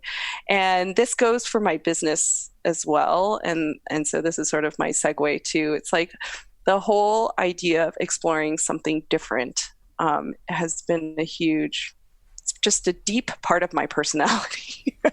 Yeah. And so I want to kind of go over that too. Yes. A little bit, because the business of the business side of practice, and architecture practice, urban design practice, I feel like there's a thing. Let's just talk about the status quo, what we think the status quo is. And actually, this was more like, got out of grad school, had my resume, I'm like looking up all the jobs, and I'm like, oh, okay, junior designer or something or other, trying to figure out where I fit in this whole world. And I realized there is a structure that seems to happen at larger firms. There's like junior designers, and then there's sort of like project managers and principals as a very, very basic thing. And so I definitely fell into that and did that for a long time. And it was really fun. I did a lot of different so it's important, I think, if I'm going to advocate on your podcast to students, that if you get an opportunity, even if it's for like a very short time, take it for, and even if you're doing nothing at all, it's just to see or experience another firm. That's really important. Yeah. So one of my first experiences is a really old picture of me from 2000. And you see by the computers how old it is. This was a really fun experience for me as a undergrad. I just graduated undergrad, and my dad had a friend who's an architect in Kuala Lumpur. And I was like, okay. He's like, go work for him. I'm like, okay. So I like went off to the other side of the world, which even though I'm Chinese American, like didn't ever live in Asia. So this was my first experience living in Asia for just a couple months. Wow. And it was refreshing because it was really similar. Like the office environment was somewhat similar to what we have here, but what wasn't similar at all was the weather and like the food and the whole culture. And it was an awesome and fun experience just to meet people from another place. So anyone who has that experience to work in multiple countries, do it. It's just like amazing how similar and different it is at the same time. Plus, if you live in another country, then you see it not from a tourist perspective, you see it from a living perspective in another place, and that's also really important. But okay, so this is sort of part of that like traditional office. We were the peons, doing all the drafting. But and we did a lot of it, a lot of hours, CAD and all the other stuff, and building up basic skills, and that was really important, but not in many meetings at this point. And then I came back to grad school, and I'm showing you this image of Legos because this Legos really changed my life. So in grad school, I should just preface the kind of firm I worked for in Kuala Lumpur was, I came out of undergrad. I was like, I want to make a change in the world. What is my change? What am I going to do? What's the difference I'm going to make? And at the time, and it still is, sustainability was at the tip of the tongue. Everyone wants to like make green buildings and all that stuff. So actually the firm I worked for there and the place I worked afterwards was the Pacific Energy Center in San Francisco. So it was actually working for PG&E. I wanted to work on green buildings. So I went to grad school for a degree, a Master of Science in Architecture in Building Science. So I was working on the technical and energy aspects, and I wrote my thesis on operable windows in natural environment, so natural ventilation, sorry. And almost all the way through, I was like, I'm going to take this MBA class on development. I'm just going to it says real estate. Okay, I'm just going to take this one elective. And oh my God, that changed everything. Really? It did. It changed everything. I was just kind of curious, like, what are these developers doing? How do real estate people even think? This is like my naivety as a student. I was just kind of like, well, how do buildings become on that side? And the class was eye-opening because I'm not like a business, I'm not an MBA person. So got to see sort of that and got a taste for it. One of the craziest things in that class was there was a volunteer exercise. Who knows CAD? Who can draw me a map? I'm like, I can do it. And actually it's always volunteer for that random thing. Always. If you think it's random, it will lead you down a new path. And so I worked with the Fisher Center for Real Estate at Haas Business School, and they were developing a program at the time called Urban Plan. This is now offered in high schools, colleges, and in communities nationwide. At the time, we were piloting, and they needed someone to draw the base map.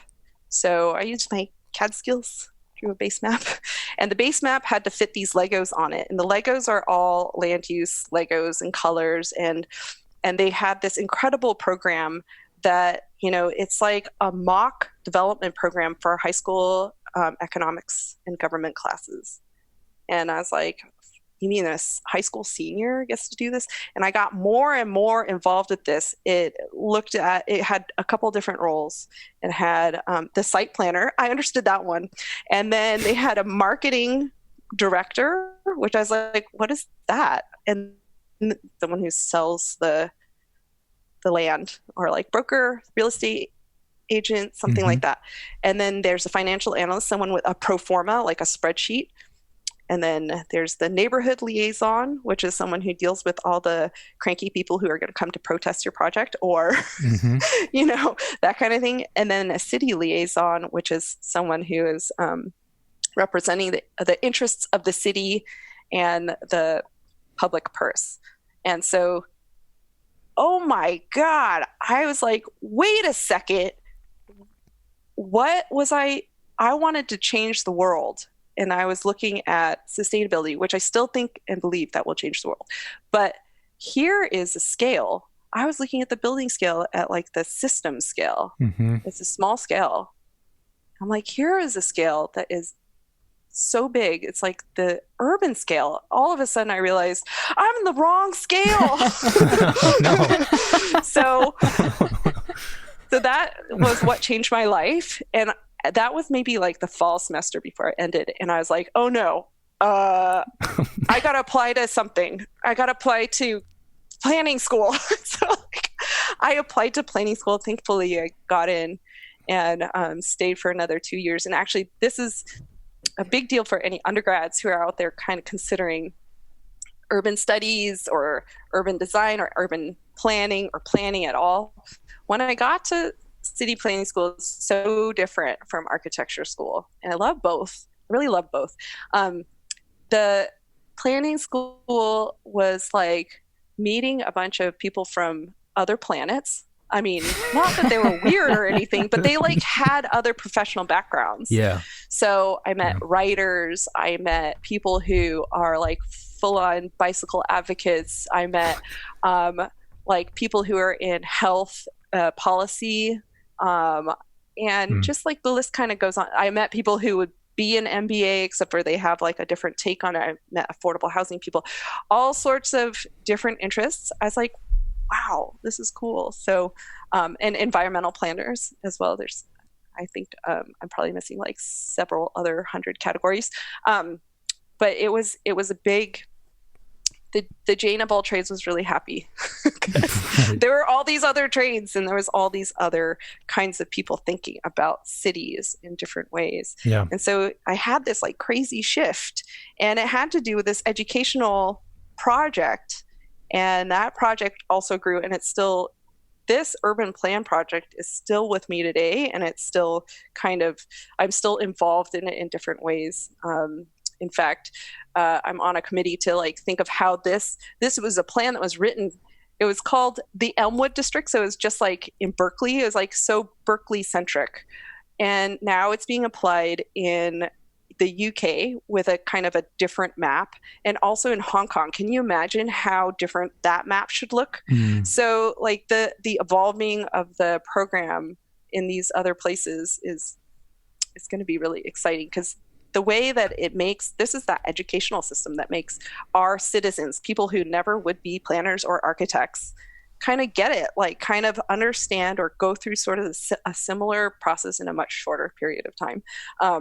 4th grade sometimes. But it really helps make a better citizen, and it makes, I think it also brings out the possibilities for some of those students to understand what different careers you could have. Because I think I was very focused on becoming an architect. I actually didn't know what other careers there could be. And this just broadened my understanding of where I fit in the world. Because architects come with a huge identity, right? You got your studio, you got like, you do a certain thing, you wear your black, whatever it is, And I'm just being really generalistic here, but there's some truth to it too. There's truth to it. Let's not I'm actually fool wearing ourselves. black today. Yes, look, I'm representing. So yeah, I just needed to broaden, and this broadening and understanding of what the profession is really what is driving me. So I wanted to show, like, okay, yeah, I was in a typical office of yesterday, because they're no longer here, but like, big office was really fun, meeting lots of different people, having all the stuff on the walls, being a place where you like bring your clients and you're like, yeah, this is an architect's office. And then this is more and more like my reality. This is my previous home, where I was like basically working out of the spare room. And, actually the home office as a complement to the real office is one that I was trying to, grapple with, because at this time my life was changing a little bit. So, and of course this image here is the classic, like, work from home. The late night in front of the glow of the computer screen on your face. I've now changed this so that it's no longer late at night but early in the morning, and the reason partially for that and the transition to home really had to do with having kids. And actually I struggled with this a lot, like the family working right into the identity of an architect. I'm like, because I'd been the identity of an architect since I was in undergrad, and then I was like made it more and more and went to work, and then I got my license and everything, and it was like I didn't know what it was like, how much the role of being a mom would change me. I mean, I really wanted kids. I wanted kids probably 5 years before I actually had kids, because like kids are so cute and they're like so fun. I really wanted to be a mom. Like, how are these not compatible? Okay, right. And I just want to emphasize to all women and men out there that families are compatible with architecture, but there is a hump. There is something to rebalance, and it's not so easy. So you were working in the office, the standard 9 to 5, 9 to whatever the hours were. When you were working from home, did you start your own practice? Is that what happened, or were you still working at the same office but just from home?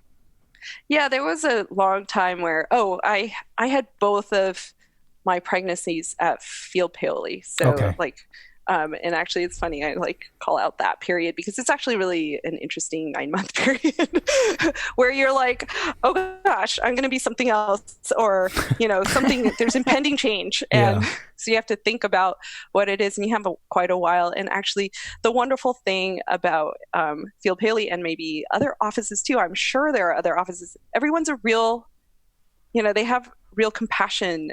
There are really nice bosses out there. There are people who really care and want you to have your out of office life. And I think there was this apprehension that like, if I did less at work, that would mean something different. And actually there was definitely a reinforcement at that firm that like, you can have your life. But the adjustment is something that you just have to be aware of. And part of that is having the flexibility to take things home. This is all like as remote work was starting to evolve. It wasn't brand new, but like, you know, you could take some home and then you could work from home a little bit, and actually you probably did it anyway because you had a project that was due the next day and you didn't want to stay in the office all night. So the laptop and the like VPNs and all that stuff, it makes it sound like it's such ancient history, but it's not not that long ago. And, you know, like it just gives you pause for how fast things have really changed. And like this nature of work being more digital over time too is something else, and seeing people in the same space and all that. So I got a taste for what it was like to work from home.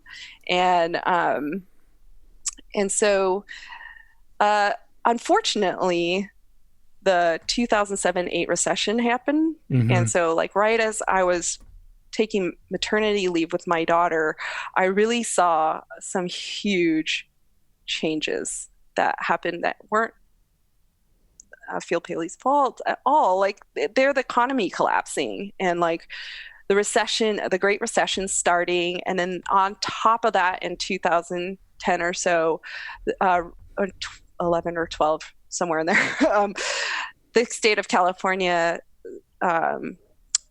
decided not to have redevelopment agencies anymore. And that was like one of our biggest clients as planners in the past. Redevelopment agencies are like a combination of economic development departments, community development departments, and planning departments all rolled up into one with more power and more money. And so the potential or ability to do big civic projects changed overnight, and I don't think it'll ever quite recover. Other states have it. California just doesn't have it anymore. And maybe it'll come back. Who knows? It's all policy. You can rewrite it. The rules can change. And so, yeah, so I decided to do something different. I knew I couldn't come back. Not because they couldn't, I just knew I couldn't come back. And actually I had a big, long period of feeling a little bit jaded about, why did I work this hard? Why did I put in all these hours and like get 2 master's degrees, and I feel like I'm completely useless and not hireable anymore, right? Like, what is going on? And that has to do with the economy, right? It's not your personal issues. But it gets all mixed up with the maternity field. Right. Economy, but also now you have this responsibility for these 2 kids. Which I'm not doing alone. I got my husband, but like, and actually I have to acknowledge his support. Like, can't do anything without a really strong partner that is like, go get him, you know, go do what you want to do. So, so there's that. And also like pitching in, like, it's an awesome help. Always a great dad. So that's all in place. But then I was like, you know what? I can't go back. I'm not an architect anymore, or something like that. I had like these terrible, like, I hate architecture. I don't know. Have you ever felt like you hate architecture? Maybe you have. Every day. But like, I know a lot of students have. Well, no, I think every day you're like, I hate architecture. You know, it's like a love-hate, right? Like you hate it, but you want more. I think the issue that you're highlighting specifically is a good one, because when you're in school and you're an undergraduate student or even grad student and you're in that academic environment, it's pretty easy to be motivated, because surrounded by people who are doing that, the system is built for you to be motivated, and it's just purely about education and serving your own needs to learn and to create. But the forces that are at play in the real world make it very difficult to maintain that level of excitement for those reasons. And then you throw in student debt. You know, I don't know if you had student debt, but, you know, people have hundreds of thousands of dollars of student debt. You throw in really low pay, long hours, and then you realize at some point, like you're saying, well, it'd be nice to be a human being and have kids and have whatever else. And I think it's a narrative that's common for a lot of younger architects in their, I don't know, mid-30s or early 30s. They realize at some point, like, well, fuck this. Like, I've put in, I put in all this work to architecture, to your What is this architecture, for? and you're not giving me anything back. Like, come on. I know. Yeah. And then you're watching your friends who are taking tech jobs. Yeah. And you're like, oh my God, I hate you all. And then, like, you know I have the skills that you have. And actually, that was the point. Yeah. I mean, I don't know. I know a lot of former architects that go into other things. And actually, this is going to be real for pretty much everyone who stays on the path or gets off the path. Like, to stay on the path, you have to consider your other options too, right? At some point, you're like, what else am I good at? And there will be another downtime. I know, like, right now we're kind of hitting a high, even though it's been a pandemic and everything, but like the economy's roaring. I don't know why. And I think there's some strange feeling when the chips are down, like, oh crap, what did I do this for? So what did I do? I kind of like looked at my brother. My brother at the time was working at Slanted Door Restaurant in San Francisco. And there was something about what he was doing. He was like a general manager, basically. He like helped build the restaurant and like put the menus together and like he helped the chef a lot in sort of these different. I was like, oh, look at your world. The things that you do every day satisfy people on a daily basis. I was getting really sick of like everything I do, I won't see until like my kids are old, Right. There's no satisfaction at all in like daily. I don't see things built. I have friends who have like, oh yeah, that building I've done, I had very few of those. In fact, like when I look at my portfolio, it's like all these dreams, like all these, what are these dreams for? So I had this crisis of like, why am I doing this? And so I thought I'd pivot. I was like, look, I have skills. I have graphic design skills. That's the first thing I was thinking. Okay. And then I'm like, look, I can cook too. And actually there was a really interesting thing that was happening. So my second pregnancy and my first pregnancy, my mom brought me over all these soups that were like things I had never seen before, since I'm Chinese American, that like isn't surrounded by Chinese culture a ton, some, but not a ton. And she was like, yeah, these are the soups that we bring when people have babies. I was like, that's interesting. And I was like, yum, these are really good. And there was like a huge story around those kinds of foods. And I think being at home with the babies, being like around my brother who's cooking and his wife who's also like doing all that as well. She was pregnant. We were like cooking and eating and doing things together a lot. I was like inspired. I was like, oh wait, I had this one night. I woke up. I'm like, I'm gonna do a soup company. Okay. And then I like dreamt a few more nights. I'm like, the soup company is gonna be called Mama Tong. And then it was, oh sorry, this is my office. I'm going out of order. And basically the soup company idea was like this little project. It's like, I'm gonna make some labels. So it really started with labels. I'm gonna make this packaging. I'm gonna make some labels. I'm gonna put the soup in the packaging, and I'm gonna see how this goes. And then it became this thing. I'm like, oh, people like this soup. I'm not gonna have a restaurant. I don't want to have a restaurant. I have babies. I'm not gonna have a restaurant. What am I gonna do with this? And I started to test this with my other mom friends, because when you have babies, somehow you attract other people who have babies. It works out like that. And so I was like, what do you think of this concept? And I started to like develop and pitch a new business. Like it was kind of interesting. Like it started to evolve, and I decided to go into a night class that was called Business Planning at the Renaissance Entrepreneurship Center in San Francisco. And they have a 16-week program where you have your harebrained idea and you write your business plan. Well, I was like, okay, I'm going to make a go of this because the architecture thing's not working out. So I was like, okay, I'm going to do Mama Tong. I'm going to make soup, and I'm going to brand this like super niche post-pregnancy Chinese soup company. Do you think this will fly? Sounds great. And I was like, okay, let's do it. Well, what was crazy is that the business planning really helped me understand like what parts of the business are supposed to happen. Like you have customers, you have to find them, you have to market to them, you have to make the money, you have to track all the money, you have to figure out where you're going to cook it, you have to put together a website. It was like a huge project. This is just like any kind of building project, architecture project. It is like you discover it as you go, you're building up something, it's project-based work. And I was really excited about that. And I was making a product, and a product is different than a service. And actually that's something that I pivoted later. But this product, what was crazy is there was this funny little beta tech company at the time called Good Eggs. And Good Eggs, my friend kind of knew someone who's like, oh, you have this weird soup. You want to try to sell it on Good Eggs? And I was like, they're looking for like vendors right now.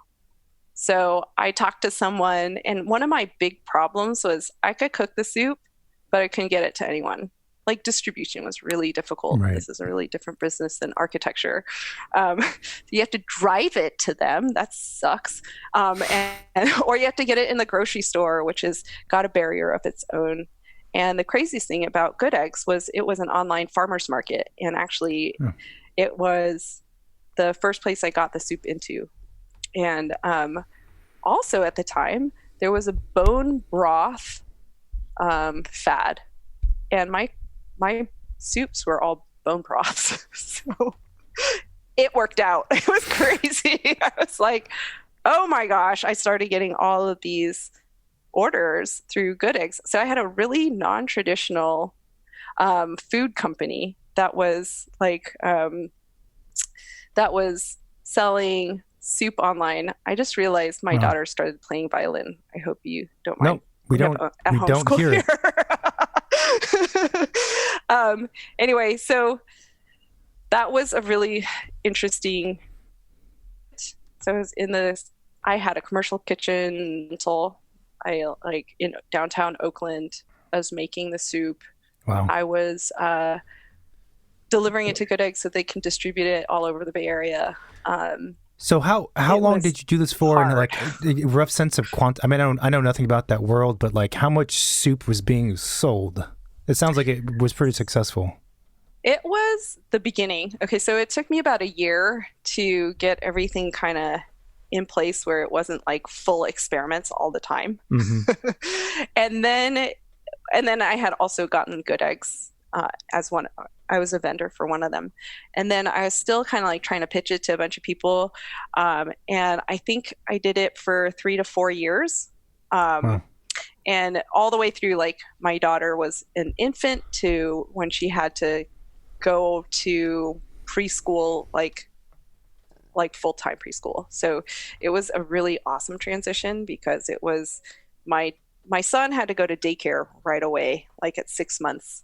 And well, that's not right away. 6 weeks is right away. A lot of people have 6 weeks old babies and they're like saying goodbye to them and at the daycare. It's like the saddest thing that ever was. And then the thing about architecture pay and income is that it's equal to the daycare cost. Mm-hmm. So like any time I wanted to be at work was the same cost as my daycare. And that was also equally sad because I knew I needed to bridge. I wanted to bridge this time. It would be a short period of time. So there was like all those sacrifices with daycare there. And then with my daughter and the soup company, I could just have her home. She was never in real like infant daycare or like daycare until she was about 2 or 3, or like there was some sort of, she was able to go at her own pace, which I was really so grateful for. Mm-hmm. And yeah, so there was this time I was building it up, how much soup I was selling, I can't remember, but it was making more than I was making as an architect, which I was like, this is so sad. But it was a different kind of work and a different kind of pace and also a different attitude. Like I had to go from being an employee and thinking about a regular paycheck to being like, I need to make that sale. That's an entrepreneur's mindset. Instead, like, I got to make the bottom line. I need to make the sale. And so that was a big shift in character too. Maybe it was already in me, but like that mindset of like how you get work changed. And so there was this time I was like in the kitchen all the time, trying to get my marketing all right and like trying to get this out to the world. And I also burnt out in that too. It's hard not to. I'm not a natural cook. I'm a natural architect. So that was a realization about 3 years in. I had built this whole thing. It was a real thing. I was making fine income off of it. And it was really hard. And then I realized, as one does with your experiments, that the project or experiment is allowed to end.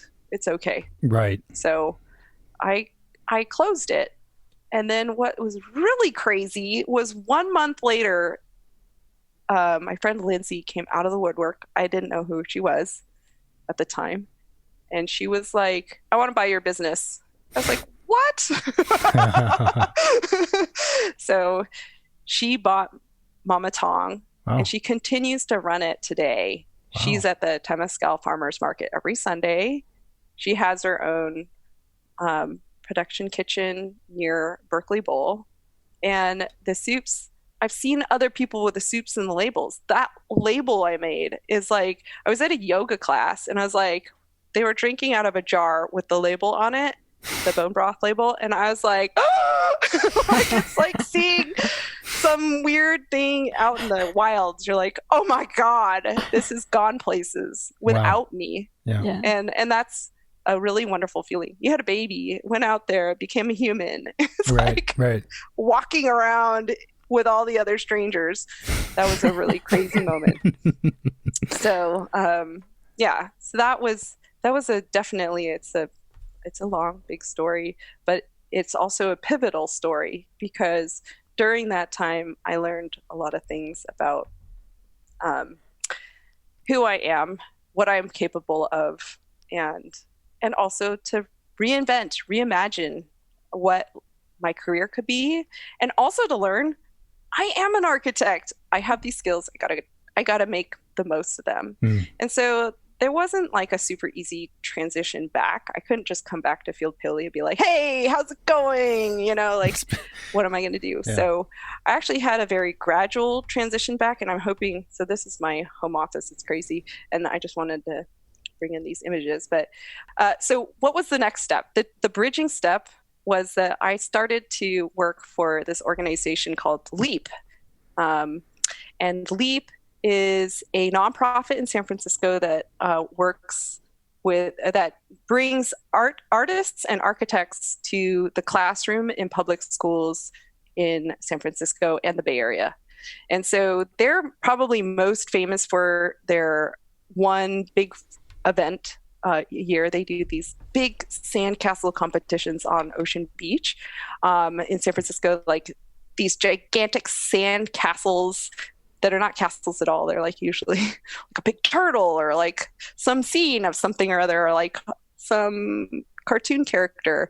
And so they raise money to bring artists and architects to the classroom. So one of the things I did in my transition before the economy was good again was that I started to, and because I had young kids, I started to come up with harebrained ideas of kids projects.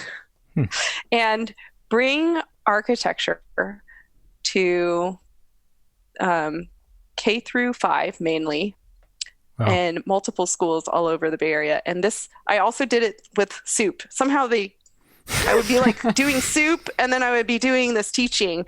But the teaching was helping me because it helped me revive the love of architecture and also reinvent the way you can look at it.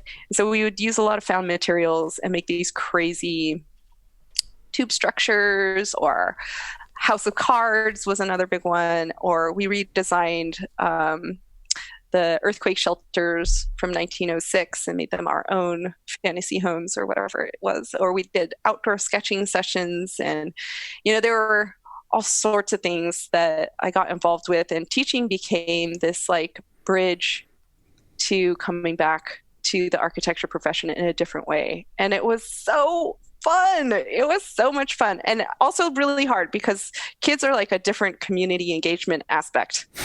Some of them don't really love you at all. In fact, they're trying to break you down. You're the sub, right? Kids can be mean, learning. Man. Oh man, they're honest in the way that you're like, oh gosh, you're so honest. But it was a really fun thing. I think there were plenty of. I would see in a typical school, if I went for a day, I would go to 4 classrooms, and so that's 120 kids a day. And I wouldn't go every day of the week. I would probably go like twice a week or something like that. And over time, I think I probably taught like 1,000 kids. Wow. And it was really fantastic. And then we also did the experiments with some of the pilot programs for STEAM. I like to call it STEAM instead of STEM, but like bringing engineering, arts, and math. So STEAM, what was STEAM? Science, technology, engineering, arts, and math to and having project-based learning as one of the ways to work with kids. So there were programs with high school summer math classes and also summer camps, and also with the Yerba Buena Children's Museum had an internship program, and also did projects with them. And so there's so many awesome ways to touch these young students, like with new, fresh ideas or new things, new ways to see the world or try out new projects. This became yet another like love. And I didn't know that this is also architecture. It's just different. It's just not our traditional definition of it. So right. Yeah. So after the soup company, or sort of leading into this, how did you transition? I mean, you've kind of been all over the map in a certain sense. You're teaching young kids, very rewarding. How do you get back into starting your own studio? And not even an architecture studio, but an urban design studio. Okay. Well, I had lunch with Heidi one day, and with my daughter as well. So she's like 2, and she's like not going to sit still and all this stuff. So you got to imagine like there's these constant humming beings around you. And so you're like, you know what? I kind of miss architecture is what I confided in her about. Or maybe she's 3 or something. And she's like, yeah, I've been working as well in this other firm, and maybe I think I could like do my own project. I was like, oh, you want to do a project together? And so like, okay. Well, that was just sort of like on your way out of the door, like, hey, yeah, how fun would that be? Like someday we'll do an architecture project together again, because we worked at Phil Paley together. And that idea stuck. It stuck hard. Mm-hmm. It stuck hard because it was like, wait a second, let's take what I did for Mama Tong of starting up a business, doing a business plan. I'm like, hey, we got to do a business plan. This time we got to do a business plan. Like, can't just like take a job. Let's plan this together and figure it out. There's all these little tiny hurdles. Okay, so we need a business license. Okay, let's get a business license. After that, you need to get your doing business as. Okay, now we have to find insurance. Now we have to like get our state LLP or something like that. There's all these like little tiny steps. Oh, now we got to make QuickBooks. Now we got to like do all these things. I'm saying them like because they're not obvious to an architecture student. Like you don't know that these are the steps you have to take to start a business. And I don't think there's that many startups that are like architecture. There's a lot of sole proprietors. So I'm wrong. There are a lot of sole proprietors. There's a lot of people who kind of like, oh, okay, I'm going to do this on my own. Let's try to do it. And, but where do you find this information? Definitely not at school. Yeah. Which is something I hope to change as well. Like that's why in the past years I've come to the Cal Poly class to sort of talk about my my job.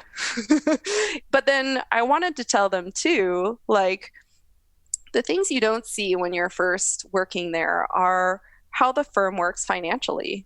You have no idea. You don't know how you come to your wage. Like, how do they determine that that's what you're getting hourly? And how come it is that you have this project manager above you managing you and like all this stuff? You're just like kind of living it. But then turning it around and figuring out how to make that happen, you like realize, oh, okay, all of this was hinged on a business plan and a business model. The business model of a traditional firm is a certain way. There's like a bunch of principals. They go out, get jobs, they earn a big contract, they get a big budget, and then they start to pay out some people. And actually it's going to be pretty typical for a small firm too. So we just need to go out and get some jobs. Let's go get some jobs. So we went out and got that signage job with Matthew. He's the one who was the lead. So we're like, oh, Matthew, what do you need? Like, trying to find new friends, find new ways to work with each other. Mm-hmm. And then, it kind of grows and you're like, oh, there's this opportunity. Let's like get this certification. Oh, look, they posted an RFQ or an RFP. Oh, wait, there's this and that and the other thing. Meanwhile, so that was like 2014. Heidi and I were just like exploring. We made like very little money that year, but we were like, you can't promise yourself that you're going to jumpstart right away. You got to think it's going to take at least a year, if not two, before it really becomes something where it becomes like it's always profitable because we have no expenses. We also her building is the box factory in the Mission district, and it's on 18th or 17th and Folsom, and it's a really cool workplace. So actually there is an office there, but we're like, okay, let's continue to bootstrap, do the tech startup thing, like startup is the Bay Area startup scene. Right. In fact, like just down the street from her, like Stripe was a startup, so there was plenty of that like feeling. You can just do it out of your house. It's all good. Do it from your garage, your Apple garage, which we didn't have one, but just start working. And actually that has been a really interesting thing. Like, we don't have a traditional way of seeing each other at the office. I do go there occasionally, and we do meet each other more when we were going out places at the offices of our clients. And then there's also these other places. There was big downtown Oakland, that was a co-working place for architects and builders, and that was an awesome place to just do some co-working and rent temporary space, especially for conferences and bigger meetings. And so we started to have this like super San Francisco Bay Area non-traditional firm. Small, what are we doing? And then like the last 5 years, that has just continued to grow. And then this last year has taken a really funny, interesting, different spin with going online and being even more remote than ever. But when that happened, when everyone went remote, it was not that we were working remotely anymore. It's that all of our clients just started to join us in the way we had been working before. Right. And I was like, oh my gosh, but I really wish I could still go to their offices and hang out with them. But like, they just we used to just collaborate on Zoom or Google Meet or whatever. And then we would see each other quite often. So that hybrid work environment is something we're going back to.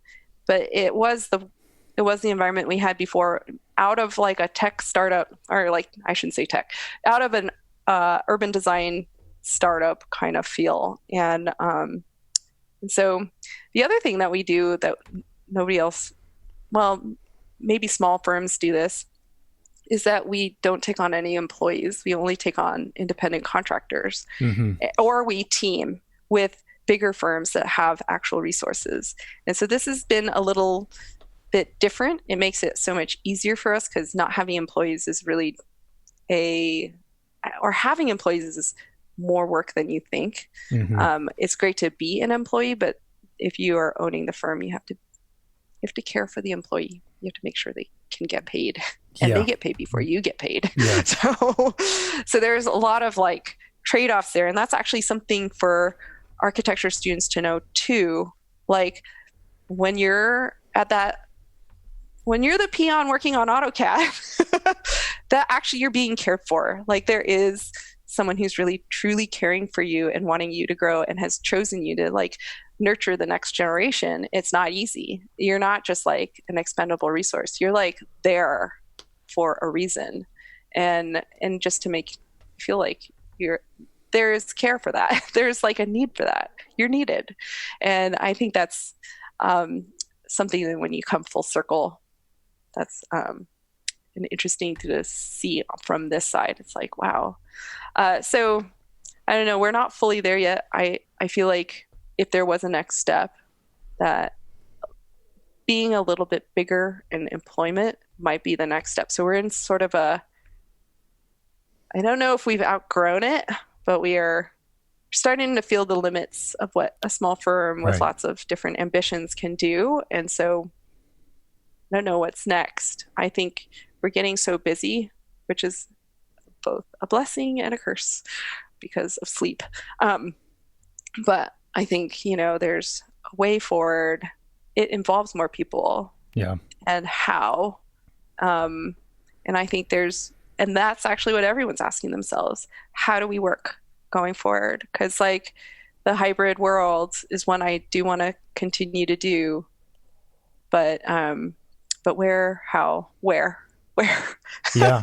Well, I mean, I think it's great that you guys are super busy, and because you have these aspirations, you have the desires, you certainly have the very, very, very strong knowledge base with the three of you, and it seems like a number of things are going to be coinciding once again in your life, which is potentially growing the business to be able to do more stuff, and that coincides with the pandemic ending. And maybe the kids are a little bit older now. They are. You could hear the violins. So that was like, I have a 10 and a 13-year-old now. And actually, that's another thing to tell the young parents, if they're listening on the podcast, is that they do get older and it's a lot easier. Are they good at drafting it? Oh, funny enough. So you see they took my classes, my kids classes in architecture. They were my testing. They're my focus group. Sure. I'm like, can you do this? Can you actually use the scissors? So I was trying to figure out, because the developmental stages are so different for each kid, and like some really can't use scissors and some really can't. And bringing a knife to school, I did that actually. I think it's actually really a fun thing to do, but like trying to get over that and take the risk and actually use a mat knife to cut something like that, or cardboard. Like, oh my gosh, these are things that you take for granted when you're in architecture school because you use them so ubiquitously. Like it's always like cut, glue, and you're like, well, kids can do this, right? But like there's a big jump, and actually the kids' favorite thing to do is SketchUp, and they're always trying to get on my SketchUp. I'm like, get off my SketchUp, Interesting. I need to use my computer. Well, that's amazing. And I mean, we've covered a lot of different things. The work is interesting. I'm super glad you're able to come on here and share both the project stuff, but also the life stuff, because I think that's really important. And I think it's good for people to hear that, for people to be aware of the struggles that are likely ahead for them, but then not be discouraged, and that there's alternate ways to find yourself back to this, or tangents even. Yeah. I really appreciated this conversation today, because like it is a long story. Sorry, I think I really went over time, but I think I want the students out there to know that there is not one way. There is just so many ways. You just have to be. You can use your creativity to get there, and also just to feel like you should try stuff, try different things. It's okay if you want to be a soup maker, or a teacher, or a tech person even. There we go. There's the money. Whatever it takes. Yeah. There is the money, and actually, don't be shy. Money is a driver. It's very motivating. It might make you find new skills. It might make you find new ways, and just keep going. But yeah, there's a lot to offer in this profession, and there's a lot to take out of it for yourself and your own satisfaction as well. Fantastic. Thank you for listening, everybody. We really appreciate it. If you like what we're doing, then support our show by leaving a review in the Apple Podcast app. We are also on Spotify and YouTube for most of our interviews and some of our other episodes as well. And of course, everything can be found at our website, which is secondstudiopod.com. We have a hotline, which is 213-222-6950. If you call that line, it'll go straight to voicemail, and you can send us a message that way, and we can cover your question or topic on the show, or you can text it, and that works just as well. Thanks again to Jane for coming on to the show. Listeners, you can also find us on all the social medias such as Instagram, Twitter, and Facebook. And we really appreciate that you're listening, and we will talk to you again next week or sooner. Bye. Stay tuned for the rest of this series, produced with the support of the SF Urban Program of the Architecture Department at Cal Poly.